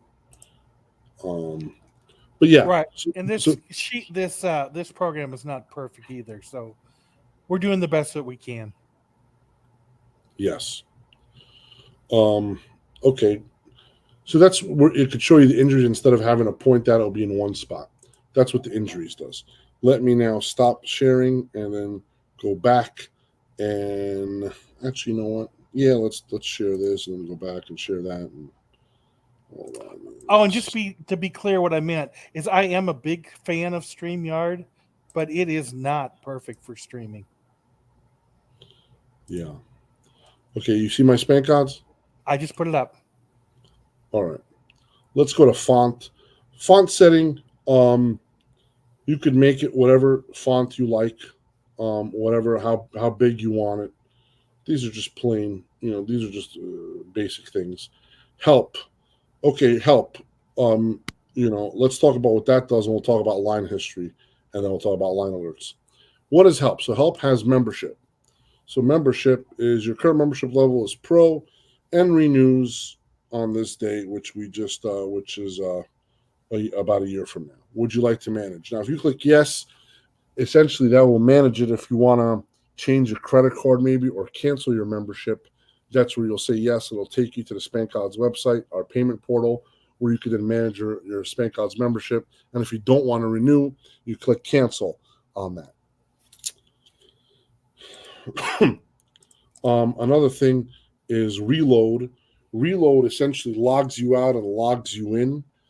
This is something that I don't advise to use too often, but if you see some stale lines, a reload might be in order. Um, I haven't used this in a long time. And then help, of course, opens up a YouTube video that kind of gives a generic help. Let me see if reload. So the reload thing kind of um, it essentially goes through the entire login process, um, and I don't really advise using it. But right there, I just reloaded everything. So if you notice something happening that's slow, again, if you try to reload multiple times, you can't reload more than once within 60 minutes. So, because this is a strain, you're like multiple logins on a server, shit gets crazy. So if you do want to reload, um, do that if you see a stale line. Let me Um, jump in for a second here. yes, I think there's a better fix for the stale lines, and that is the sleep settings on your computer. I have a video that I have made that shows you how to fix that, and I believe it is far more effective than actually doing this reload because it will prevent it from happening. And I would rather prevent it from happening than to fix it. So if anybody is seeing a stale line, let me know, or you can go to youtube.com, do a search for Spanky's channel, and he has one on there called Clean Install. And I have just added the part on how to fix the sleep settings. So I think that's a better fix at this time. beautiful. There you go. Perfect. Well said, Scotty. Yeah, sometimes if you sleep, the connectivity between SpankOdds and your computer dies because the computer, depending on its sleep status. So Scott kind of teaches you that you don't really need to sleep. He shows you how to go through all that if you want to. Or listen, the best thing also is every morning, shut down SpankOdds and restart it. I can't stress that enough. Don't keep SpankOdds up for multiple days. You're only asking for problems. It's not designed, although it will still function, but it's unpredictable if it stays up for more than 12, 13 hours. Well, I think the main reason you want to reboot it every day, and I do think you should reboot it every day, is we've had two different releases today alone of new Spank odds being released. For example, the build that you're running right now is not the build I'm running at my house. I'm running version 27. You're running version 28 because about 2 hours ago I saw a new build got pushed. I don't have that option that you do about selecting different sports for the injuries. Mine are all together because I'm Gotcha. running an older version. Please restart Spank Odds every day because there's being improvements made almost every single day and you don't want to miss out. And to your point, Scott, there's actually a new build I just got from my one of my techs. Is now there's .28.1. So there's a version just got released, fixing little things, little bugs here and there that we're always finding. So it just keeps improving, improving, improving. We're trying to keep building. This is not a stagnant. This is a very lively project. We're alive. Everybody's working on this nonstop, trying to make it, especially now that we're charging. So not that we weren't when we weren't charging, but it's a priority when a paying customer says, "Hey, listen, help me out. What's going on here?" The ears are a lot more open. And I think you're exactly right. I've only been logged on for 12 hours and I'm two versions behind. There you So go. please, please restart Spank Odds every day. All right. So I think we talked about that. Let's talk about line history. I'm going to go with history, line history. Okay. And let's do that. And let me hold on. I have to share this now. Let me share that here. Hold on here, Scotty. Just give me a second so that I can share it. Okay. Okay. So line history. Oh, I gotta share it. Shit. Present. Stop screen. Present. Share screen. View historical lines. How's that looking? You see it? You see my I thing? see it. Yeah, perfect. Okay, so let's just say I'm choosing NFL, and I'm choosing, let's just say last, what is this today, 25th? Let's just say Sunday's game. Search games. I'll be able to search all the games here, whichever game I want. Let's just say, how did this Commanders Giants game, full game, look at the bookies that you want to choose. You could choose select all, or you could just choose one bookie. Let's just say S411. I want to look at sides totals, and I click search. This will then give me the line history, every line move, every limit change since the line was hung for sides and totals. Now, I don't know if you see this, line history designed for casual use only. Any robotic scraping activity will result immediately banned. Okay, we don't want anybody scraping this because, again, we could sell this entire data set and somebody could actually, find the way, because we give you 20 searches a day. So if you wanted to go through it and search every day, you could go ahead. But we don't want people to pound us and shit because we recognize that this information is very valuable. You're a pro user. This is only available for pro users, by the way. And then you could start analyzing shit and notice, there's limits going up, limits going down. There's a lot of stuff going on here. And then you have, a lot of things. So you could, then of course, right at post, that's where 50,000, and that was the closing line. So again, this is important information, and we can't kind of like give it away for nothing. We want you to use it, utilize it, enjoy it. But again, keep in mind that this is not for robotic activity. If you want to buy some of this stuff, reach out to us. We haven't really set up a pay structure, but it's going to be thousands and thousands of dollars if depending on the sport, depending on the duration. This is not a $500 a month tool data set. That's you can't just sign up for a month, try to grab all the data, and then say, all right, see you later. We'd hope that although some people might do that, but we kind of want this for casual use only. Okay, let's stop that. That's the present share screen. How are we doing so far? I think so far we're so good. No problem. Okay, so I went through every single except line alerts. Let's talk about line alerts. Okay, this is kind of like the real brains behind SpankOdds. A lot of things that happen are from the line alerts. So let's just set up a line alert. Let's set up a football line alert. So what's happening here? A line alert essentially is an alert that you can have, and you can have the program monitor different line moves and then report them when the certain moves that you have configured are triggered. So, an example, spread. If within 10 seconds, two bookies move at all. Now, that's pretty mindless, right? If you have two bookies move at all, unless you make the bookies your special bookies, then that's different. Or what you could do now, the next level of sophistication, let's just say, is move a line by a certain number of points and a certain number of cents. Now, this for football is probably not recommended. Why? Because a certain number of points or a certain number of cents, the distribution on the value of each half point in football is not uniform. It's obviously, the 3s and the 7s are heavy, and the 10s and the 14s, and the 2s and the 5s and the 9s are not as important.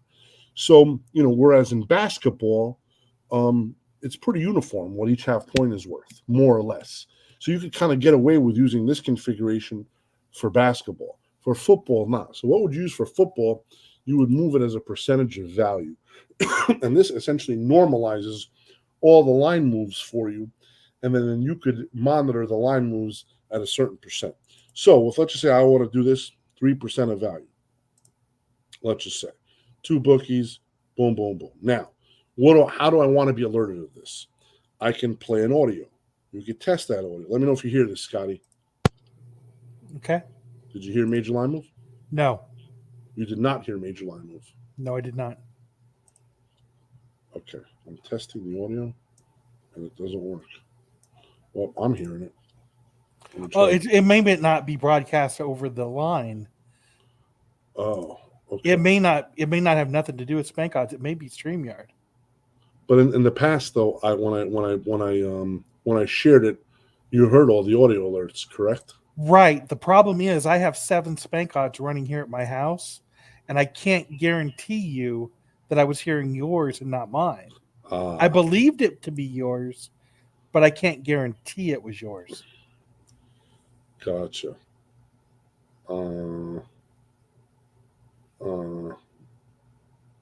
Yeah. Okay. Can somebody put in the chat if you're hearing major line move? When I click this sound, probably not. Okay. Either way, there's a minor line move. There's beeps. There's different sounds. I heard the beep. You did hear the beep. Yeah, I heard the beep. Okay. All right. Okay, so none of them. I don't think anybody can hear it. It's okay. There's horns and whatever. Anyway, there's different sounds that you could make, and you could set them up for whether it be a spread, total. You could show a pop up. Again, let's show the pop up over here. Have that pop up stay up there for 30 seconds.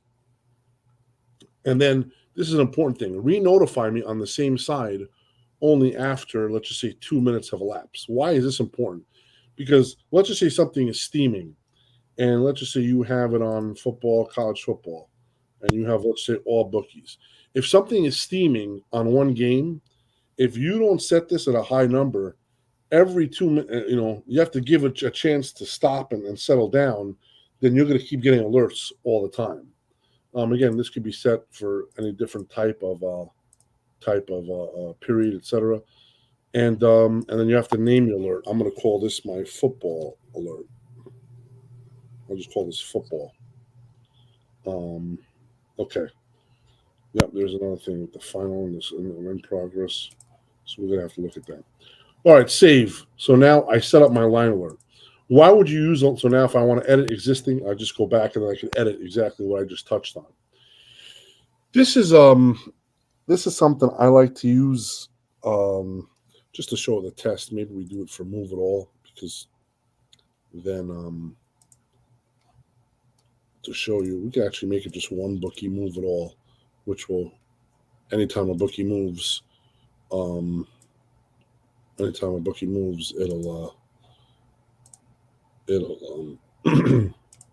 show. You know what I'm saying, Scotty? I'm thinking so. Anytime the next football line move, I'm hoping. Oh no, maybe an alert will show. But these line alerts are important. How you configure them is very important. And I can't stress enough. Why is that double? I can't stress enough how we utilize this to find out, to anticipate where the lines are going. So I urge anybody to utilize this feature and to utilize it to the best when it comes. Okay, I just got a thing here. Line move football. Sport Trade just moved here. This is probably taking the game down. I think they close at night or whatever. My God, did you hear that beep or no? I did. I heard the beep. Okay, that was really loud. I got to shut this thing off here. So you can just disable that just by doing spread. Just disable it. But okay. I heard that one too. Yeah, so did I. Okay, we're going to save this. Okay, so that's line alerts. Why would you use line move alerts? Again, to find out, to anticipate where something is steaming. And then I chose every sports book. You want to choose the sports books that you might have a question mark on, or that you feel, or that don't move a lot. So here you saw Sport Trade moving. That's an exchange. They're going to be moving your lines a lot more often than other sports books. Speaking of which, let me explain. I showed you the limits on Circa. I like to show the current previews open. We showed the limits on Circa C10, 2, and 3. When I look at an exchange's limits, for instance, Sport Trade, here I'm going to have two different sets of numbers because this is an exchange. So the top is going to be your visitor, over, and visitor money line, and the bottom limit is going to be your home spread, under, and home money line. And then this is just constantly changing because it's exchange. As orders get filled, we get new amounts. Same thing with profit exchange. As orders gets filled, we get new amounts. And then sometimes, if there's only one line, there might not be an offer on both sides. So that's something to look into. But that's how it works with exchanges, where there's two sets of amounts, as opposed to something like a Chris or a Pinnacle, where the amount, no matter which side you bet, is the same amount. Okay, let's talk about line seekers. First off, add or update a line seeker. Okay, line seeker. This is an important tool for anybody, bottom up, top down, no matter what kind of bettor you are. You want to know when a line gets to where it's going to get. You want SpankOdds to notify you, and you to give you an alert instead of having to look left and right. So let's just say a good example. I'm going to just pick a game here. Let's look at this. Let's look at this Syracuse game. Syracuse VTU line right now. No, let's pick something else. Okay. Let's 14 minus. Trying to pick something that might have a chance to actually get there, but it doesn't look that case. Yeah. Okay, let's just say we'll do this. This looks pretty good here. Okay, best line 167 minus 7.5 Leo 3 or plus 8 is the best. So let's just say I want to have 167, which is UNLV, to be able to I want to get notified when that line gets to 8. Sorry, this thing is right here. No, it's already 8. When it gets to 8.5. So if I do line series, if I add update and I go to game 167, you scroll down, boom. Okay, and then I want to know when UNLV gets to 8.5. Okay. Now, and I want to use a mathematical equivalent. What does that mean?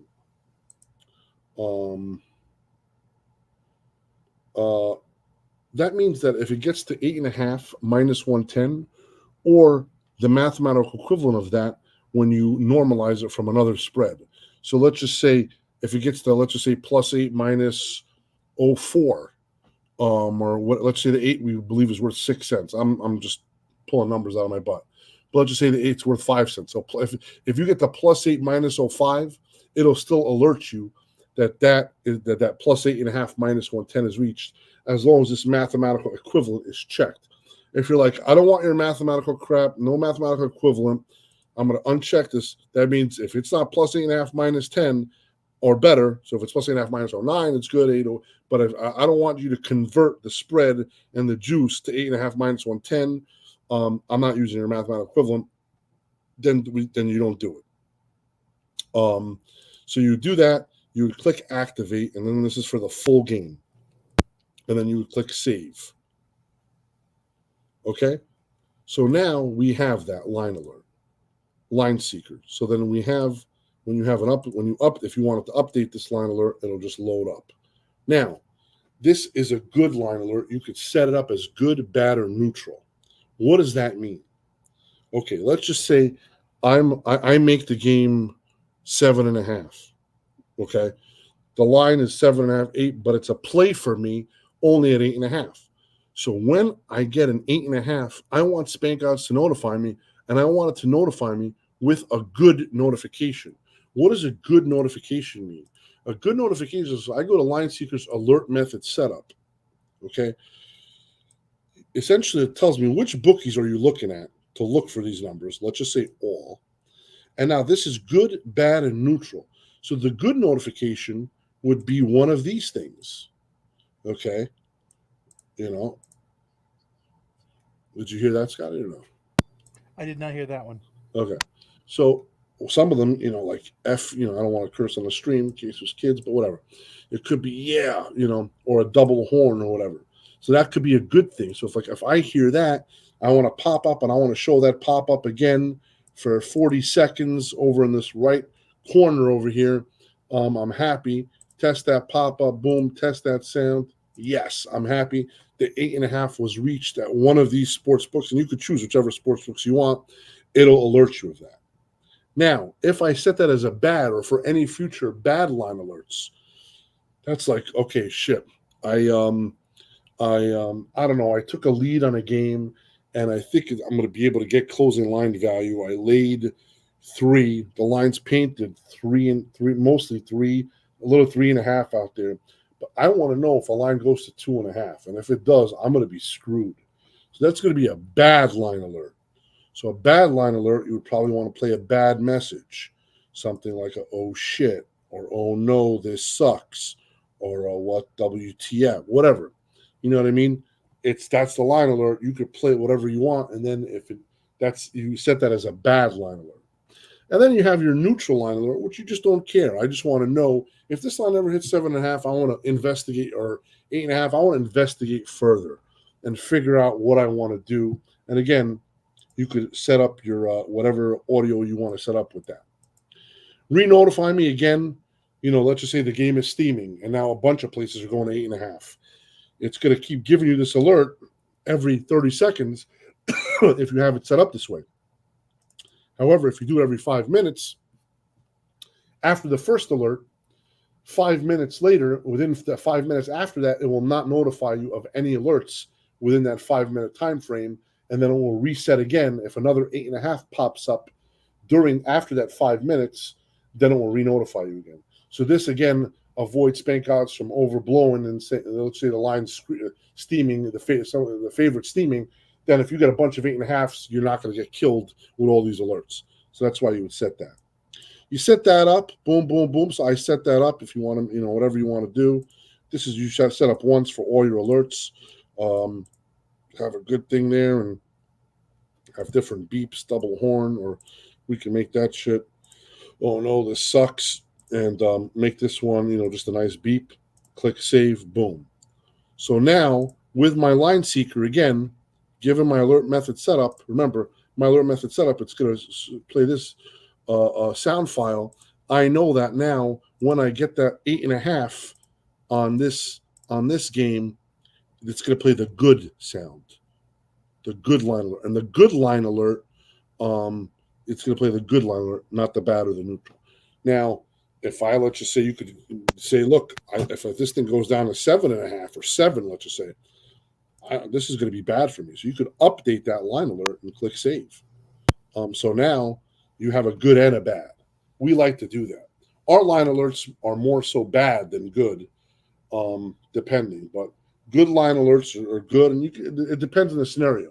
Again, if you're handicapping, if you make it, again, bottom up, top down, it doesn't matter. If you're middling games and you need the line to be at a certain number to have a profitable middle. If let's just say you laid $1.30 on a game and you're right now the best line is plus 125 on the other side, but you want to scalp it. Let me know if I could get to at least a plus $1.30 to break even, or if I could get to higher than that, or if it goes below what I bet. Bad, good. These line seekers will help you. And instead of you getting caught with your pants down, or it'll help you nab a number that might show up at a certain spot before somebody else grabs it. I hope I'm clear on that. um, uh, for the line seeker alerts. Okay. Last but not, oh, not last one. There's several ones. Okay. Opener alerts. Okay. So what are the opener alerts? Opener alerts is something we don't use anymore personally. This is one of the tools we have used in the past. We used to heavily bet openers. We don't anymore, but some people still do. And sometimes you didn't know when the opener would come up. So let's just say, or whatever for sports, let's just say full game for NFL. I want to on the spread or the total, whatever. Or, well, let's say both. I want to play an audio, default sound. It'll play that and it'll show a pop up. And that pop up will last for 30 seconds. Now, this send text that was working internally. What we're going to do is we're going to have a text notification system we'll be adding. So this will be kind of deprecated, that checkbox, but we're going to have another setting where we're going to allow,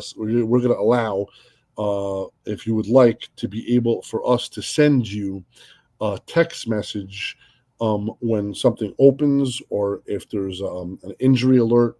You're going to get a text message when it happens. Again, this will only be applicable for pro users because it's obviously for any delayed users. This doesn't make sense. So we're going to implement that soon, and we're going to make a whole different gamut. That's just a yet to come type stuff. And then again, usually people open up sportsbooks open up the lines all at once. So you want to kind of tell the program, shut up for 5 minutes. I don't want to. Once I hear the first opener, usually the other openers are coming right afterwards, so I don't have to worry about getting bombarded with alerts. And let's just say I want to just know when these guys open, these five, or and I just want to do it for NFL. Maybe I do it for college football too. Now, some people announce their openers. I know Circa does it 2 p.m. Eastern every Sunday. That's not always been the case. They've done it for a year or two that way.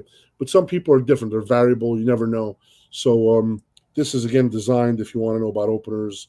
And it could be for different parts. They might open full game, but, I don't know when they open first half. So I don't know how standard it is, or maybe money lines. Some people don't hang their money lines till later.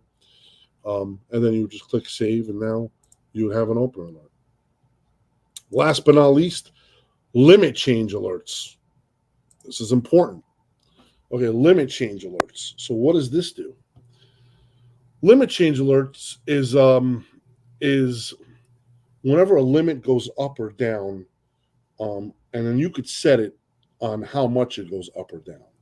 So I have limit change alerts here set up as your default setting. Full game, first half, spread total.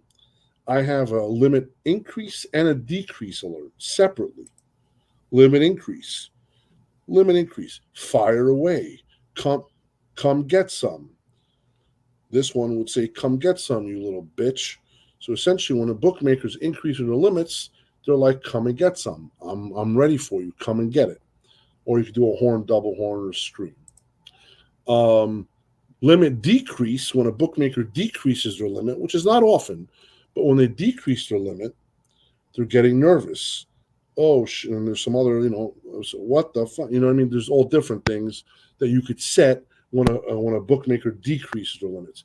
Usually when a bookmaker decreases limits, my injury team has it set up that when a bookmaker decreases their limits, we want to get notified of that, because usually they might be privy to an injury or to something that we might not know about, and then we might need to investigate further. So a limit decrease is an important thing where something might not have flashed, or something probably just flashed. Most bookmakers, there's two different mindsets when it comes to bookmaking. When it comes to injuries, most bookmakers would there's different schools of thought. Some schools of thought is just to take the game off the board. I don't know what the hell's happening. I don't want to write out a bet right now because I don't know who's in or who's out. If there's an injury, the guy's questionable. I want to know more. The other school of thought, which is my preferred school of thought, if I were to be a bookmaker, is speculation is what warrants action. So you want to be, if this is the time where you're going to write business. Now, you sure you can get caught with your pants down, but you know what? Move the line aggressively, lower your limits, and then see where we're at. Because sometimes, it's the buying the rumor, selling the news type thing. Speculation warrants action, and if you're able to move accordingly, and you have an auto mover set up, it might not be that bad. Again, everybody's different. I'm not a bookmaker, but these are just the different philosophies one could use. Now, you could, for limit increase, you could show a pop-up for increase or decrease, 30 seconds. Re-notify me on the same sport and bookie only after 5 minutes. So usually a bookmaker might want to increase their limits across the board on a certain sport. Then you don't want to get notified every single game when they increase their limits. No. So you want it to shut up. Don't notify me for 5 minutes on any limit increase for that bookie and sport, because that'll stop the occurrence of them doing not a one-off, but doing like a group limit change. And then only alert me of percentage changes that are greater than or equal to. Obviously, you can't be greater than 0%, but 0% is the lower number. And then you could also set it up. So if a bookmaker changes their limit, you could go up to 1%, as opposed to 100%, which is essentially doubling their limit. And then you could just set the percentage accordingly, and greater than or equal to. And that's it. So here, this is any limit increase. And then we click save, and that's the limit change alerts. All right. I think any questions so far? I went over. There's other things in the application I want to talk about, but I went over every menu item and every button on top. Any questions on what we've talked about so far? Anybody? It looks like there's no open questions at all at this point. I think the presentation has been unbelievably educational for everybody. The one thing I would like to see you go through is going to SpankOdds.com and going through what options you get as a basic user compared to a full user compared to a pro user. Absolutely. I'll do that last. Let Okay. me go over a couple of things here with respect to highlighting. Okay. So let's just say I have my football, and I have a football tab. I'm going to edit football, and I'm gonna include college football, all the college football games for the week. Okay, boom, and I'm gonna include extra games also. And there's no college football prop. Let's just say extra games. So now save. So I have all this shit right here. Blah, blah, blah, blah. Now notice I have all these extra games. There's no lines on extra games this early in the week. You see what I'm saying? Right. Hold on, let's think. I gotta work on resetting this a little bit better. But there's no lines on the extra games early in the week. So what you could do is essentially you can edit and just not include the extra games. This is not. So that's another bug we have to think about. This just got solved, and now it just happened again, where when you're editing a custom tab, the games disappear. So that we just solved that last week, and now it just popped up again. So we got to write these ones down. There's two big bugs: the default bug, the default view bug, and the custom tab bug. Okay. So save. So now I have these here. Now, if I want to, let's just say I don't want to look at certain games, you can highlight games on SpankOdds and then unhighlight games or whatnot. Now, if you want to hide some games, you could just go like this, and then you right-click. You would right-click, I think, on the team or the details. Some of these, not the line history. So you could say hide selected rows. So game 183 to 195, I want to hide the selected rows. I'm going to hide them. Now notice there's a big gray gap there. You know there's hidden games there. If I want to unhide them, I would just say show hidden selected rows. And now they're selected and they're unhidden. If I want to clear selected rows, so just clear them. So there's different things. If I want to just hide one row, 183, boom, hidden. If I want to unhide, no, how do I do this? Hide unselected rows. No, that's not good. Show, I don't even know what the fuck I just did there, boy. Show. Do you know what I just did here? Yeah, you did it backwards is all you did. Okay. There's some crazy shit going on. All right, yeah. So there you go. You do what you need to do. I don't, I this is a tool that a lot of my guys use in the office. I don't use it too much, but that's something about selected rows and hiding and unhiding. Um, I think. Oh yeah, the last thing I want to talk about, and this is important for all you anybody. We this is a very important thing. We have this thing called report bad line. What does report bad line do? Did you see that pop up? No, you did not. For a second, we did. And then it just doesn't show. Right. You got to hover back over it again. Okay, Yeah, it's not showing up now. it's not showing up. No I problem. saw it for a second. We're gonna make it show up. So what we're gonna do is we're gonna make it show up by doing that stop screen thing again. Present, share screen, window, because we want to show what this is about. Um, okay, this is the pop up that shows up. Do you see it? Yeah, it's up now. Okay, so this will tell us, this is all the information, essentially what it is. You would put, if you want to put your Twitter ID, that's fine. If you say the line is flipped, just check that off, and then put a comment here. Explain what that is. We read all of these. A lot of you guys, you send a lot of these, and thank you. We appreciate this. This helps us get better. Obviously, if the lines are every line is bad in a certain sports book, just say you don't have to send 15 bad line reports. Just tell us every line is bad, including this one. Write it in the comment. This hits all my developed teams. I get a personal email on this. And then we all this becomes on our list to be able to solve.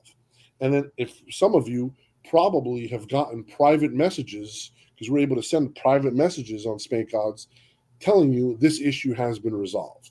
Sometimes you might not get it and we might resolve it, but keep in mind that we try to let everybody know, keep using this because this is the best way to report a bad line. Bad lines are inevitable.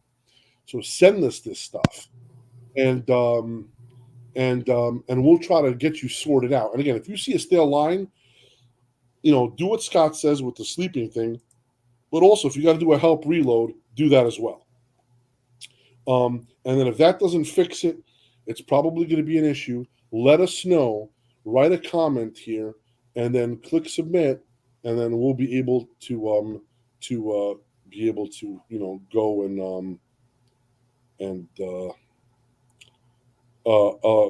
attend to the matter.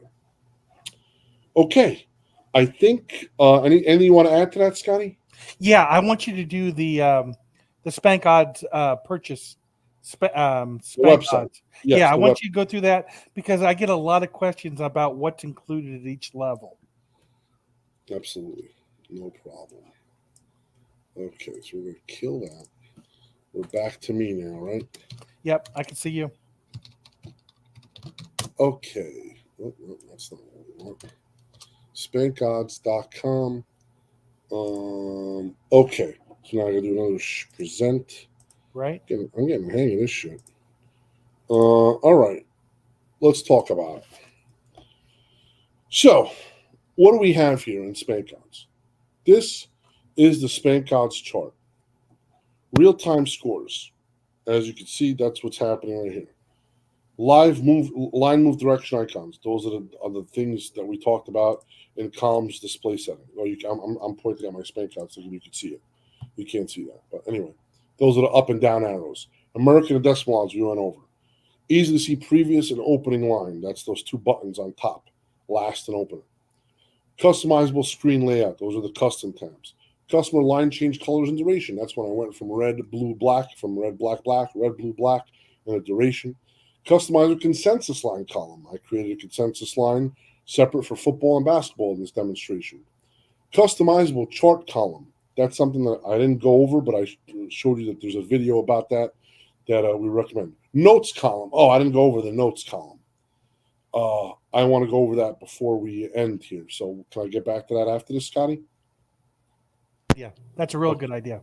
Yeah. Customizable line move alerts. That's what we went over the line move.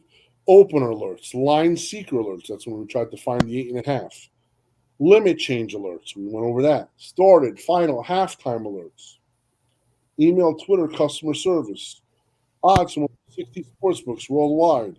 odds history for future games, meaning you can right click and look at the line movement, right click on any line, you see the line movement for that sports book, and a best column showing the best lines. All this stuff is included in the basic. Okay? The only thing with the basic is you're on a 5-minute delay for all the important information, and this is free. So you get everything. Now, here's the hard part. The shitty part about basic is this: storing user preferences between logins. When you go to SpankOdds, remember under File it says Store User Prefs? That is not an option. We do not store your user preferences as a basic member. Oh man, Spank, how come? Well, twofold. Number one, we can't. You're not paying us, and now this is a for-profit business. The basic membership is designed to have people use SpankOdds casually. If you want to store preferences, that's now beyond and what we feel is a casual user. That now is a daily user or a frequent user.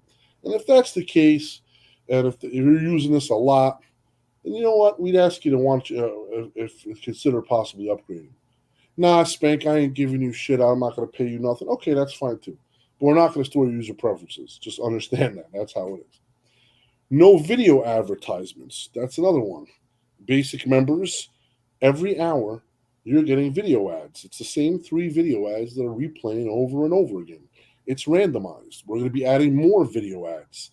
By the time you'll be hearing about Bet Bash and everything, you're going to want to, probably consider putting a gun in your head after looking at this shit so much. This is the idea. We want to help basic members out, but at the same time, as a business, we want to make sure that it's slightly uncomfortable. Now, it's still not unusable because everything is okay. You could set everything up. Everything that I just did, set up all your line alerts, do it once in the morning, and you could use this and you'll be on a 5-minute delay. You could enjoy it. Then you'll have to redo everything else again the next morning. That's fine. If people want to go through that, you could. You'll have a video ad pop up, a couple, 30-second ad every hour. No big deal. You know what I mean? So, again, but we would hope that for those 2 things, you would upgrade to at least the full membership, which is in a 2-minute delay. And we get to store all these things. So the full membership includes that. And then finally, what does the Pro have? The Pro has phone customer service. I'm going to be calling everybody, which is the intro call with Spanky, every Pro member. I'm going to be calling them and I'm going to be giving them our 800 number. And that 800 number will connect directly to my office. And we'll handle your customer service requests that can't be solved with the bad line report, that can't be solved with Twitter. If you really need to get somebody on the phone, we got you. And again, it's going to be certain hours. This isn't a 24-hour shop. But we're going to do our best to accommodate everybody. Odds history for past games. That whole odds history I just showed you with the Giants game last week, that's only for Pro members. Consolidated injury view, that's under the window injuries to be able to see all the NFL injuries instead of pointing at the game. That's only for Pro members. Surprise special offers, they're a surprise, so I can't really talk about those right now. And then, of course, the biggest thing about Pro membership is real-time pre-game odds, in-game odds, prop odds. We didn't talk about props also, but we have prop odds. I want to talk about that. And the injury lineup alerts all in real time. These prices will be going up in 6 days by 20%. So this 99 is going to look like 119. This 990 is going to look like 1190. This 499 is going to look like 599. And that 4990 is going to look like 5990. And that'll go up. However, if you're a current member, you will always have this price as long as you don't break your membership. If you break your membership, then unfortunately you'll have to start. If you want to come back to SpankOdds, you'll have to pay the current pricing. Let me now. That's anything else with that, Scott, or are we good on that? That's what I needed. Perfect. Okay, now let's stop the share, and then let's now present again. And we got to talk about 2 more things, and I think we could open it up to one final set of questions. Let's talk about. You see my SpankOdds? It's up. Perfect. Okay. Let's talk about notes. Now, notes is something that you could put a note in here. Sometimes people might put a note in here. Look, I make the line 11, or you could say, or my 11 minus 11 plus 11. You could say, um, and then you would just put a note. That's what you could put whatever line you make it. Or you could put another note saying, somebody not sure. You can just write whatever you want here. Not sure, or I like dog, Eileen dog, whatever you want to put. That's up to you. And if you put it on one thing, that'll just center, I think. Yeah, Eileen dog. So whatever. That's just a note thing. If you want to add something to put your notes in, specialized notes for this. What was the one last thing we were missing, Scotty? Well, before we go to that, I want to say this: we have a couple of originators here listening right now, and Mm-hmm. one of the questions they've asked me in the past is they'd like to have a notes to column. If you would consider doing that, so they could put their own numbers in one and still have a notes column to put other notes in.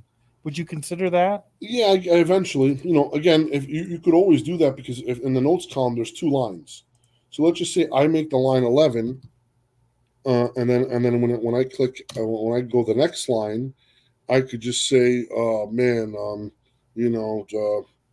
Johnny, who I talk likes dog, um, and then that'll get and then I'll just You're flip it. exactly right. You could do exactly what you wanted. They were just asking about having an extra note column. Yeah, If it we could eventually we could do that. eventually, okay, Yeah, all right, eventually, but not any time. not soon. Gotcha. Yeah, not soon.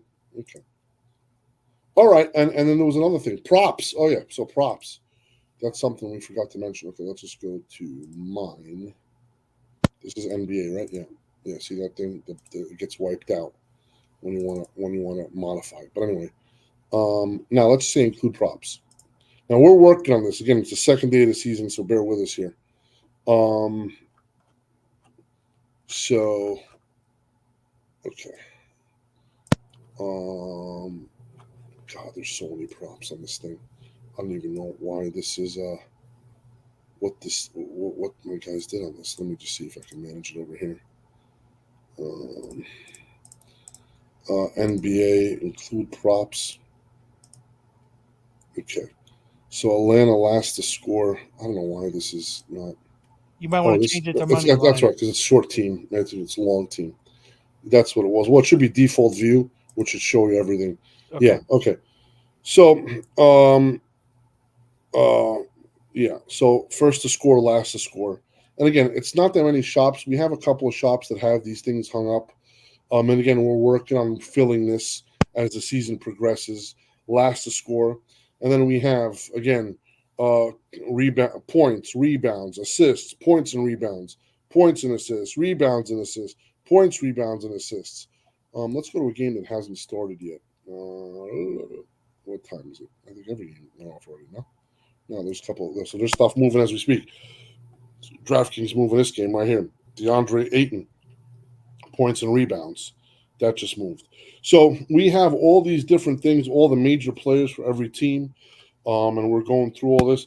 And these things you can compare all these props on the SpankOdds screen. Again, we're slowly but surely filling a lot of these columns in, and just bear with us as the season has just got underway. We got to make sure all of our feeds are correct, and we want to make sure the game lines were good before the props were loaded up.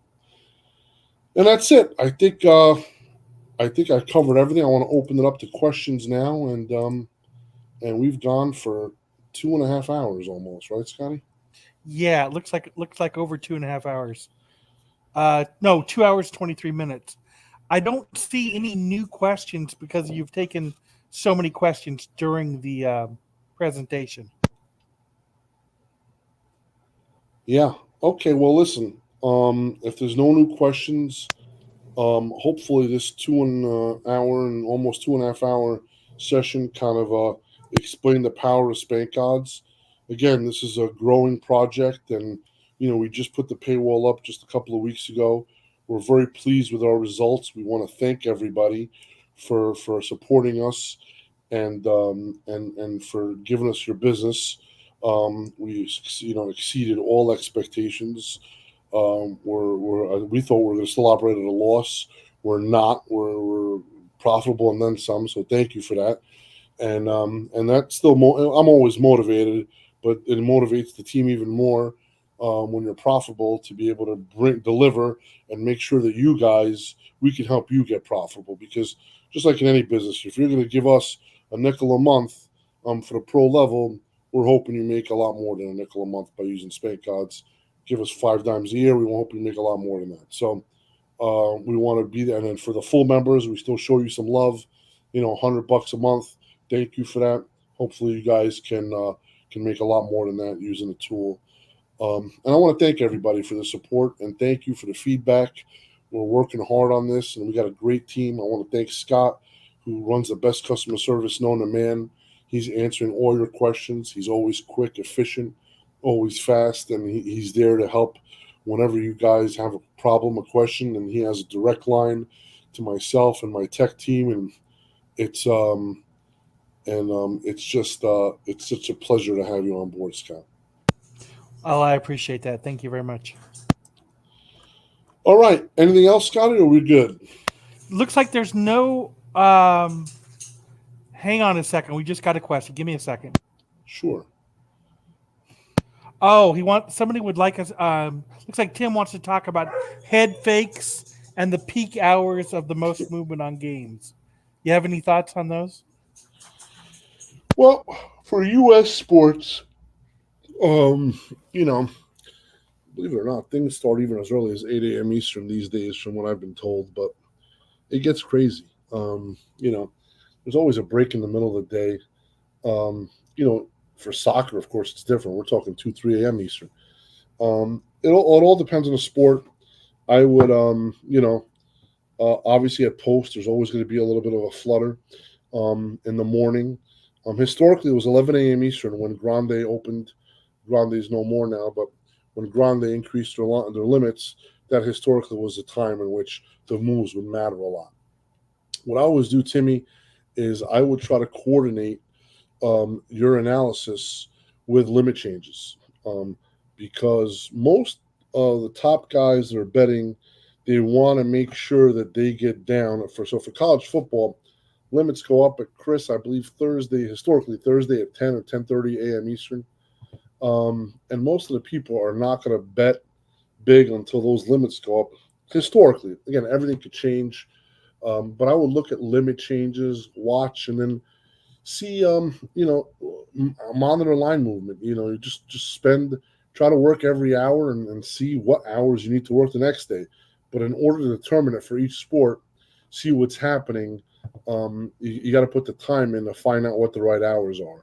I don't think any major movement is happening, from say 10:30 p.m. Eastern until 8 a.m. Eastern. I think that's a time in which you could, there's not much going on, but it's all open and fair game, and it all depends on the limits, in my opinion.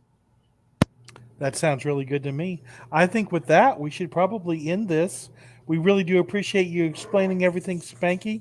I think the presentation went very, very well.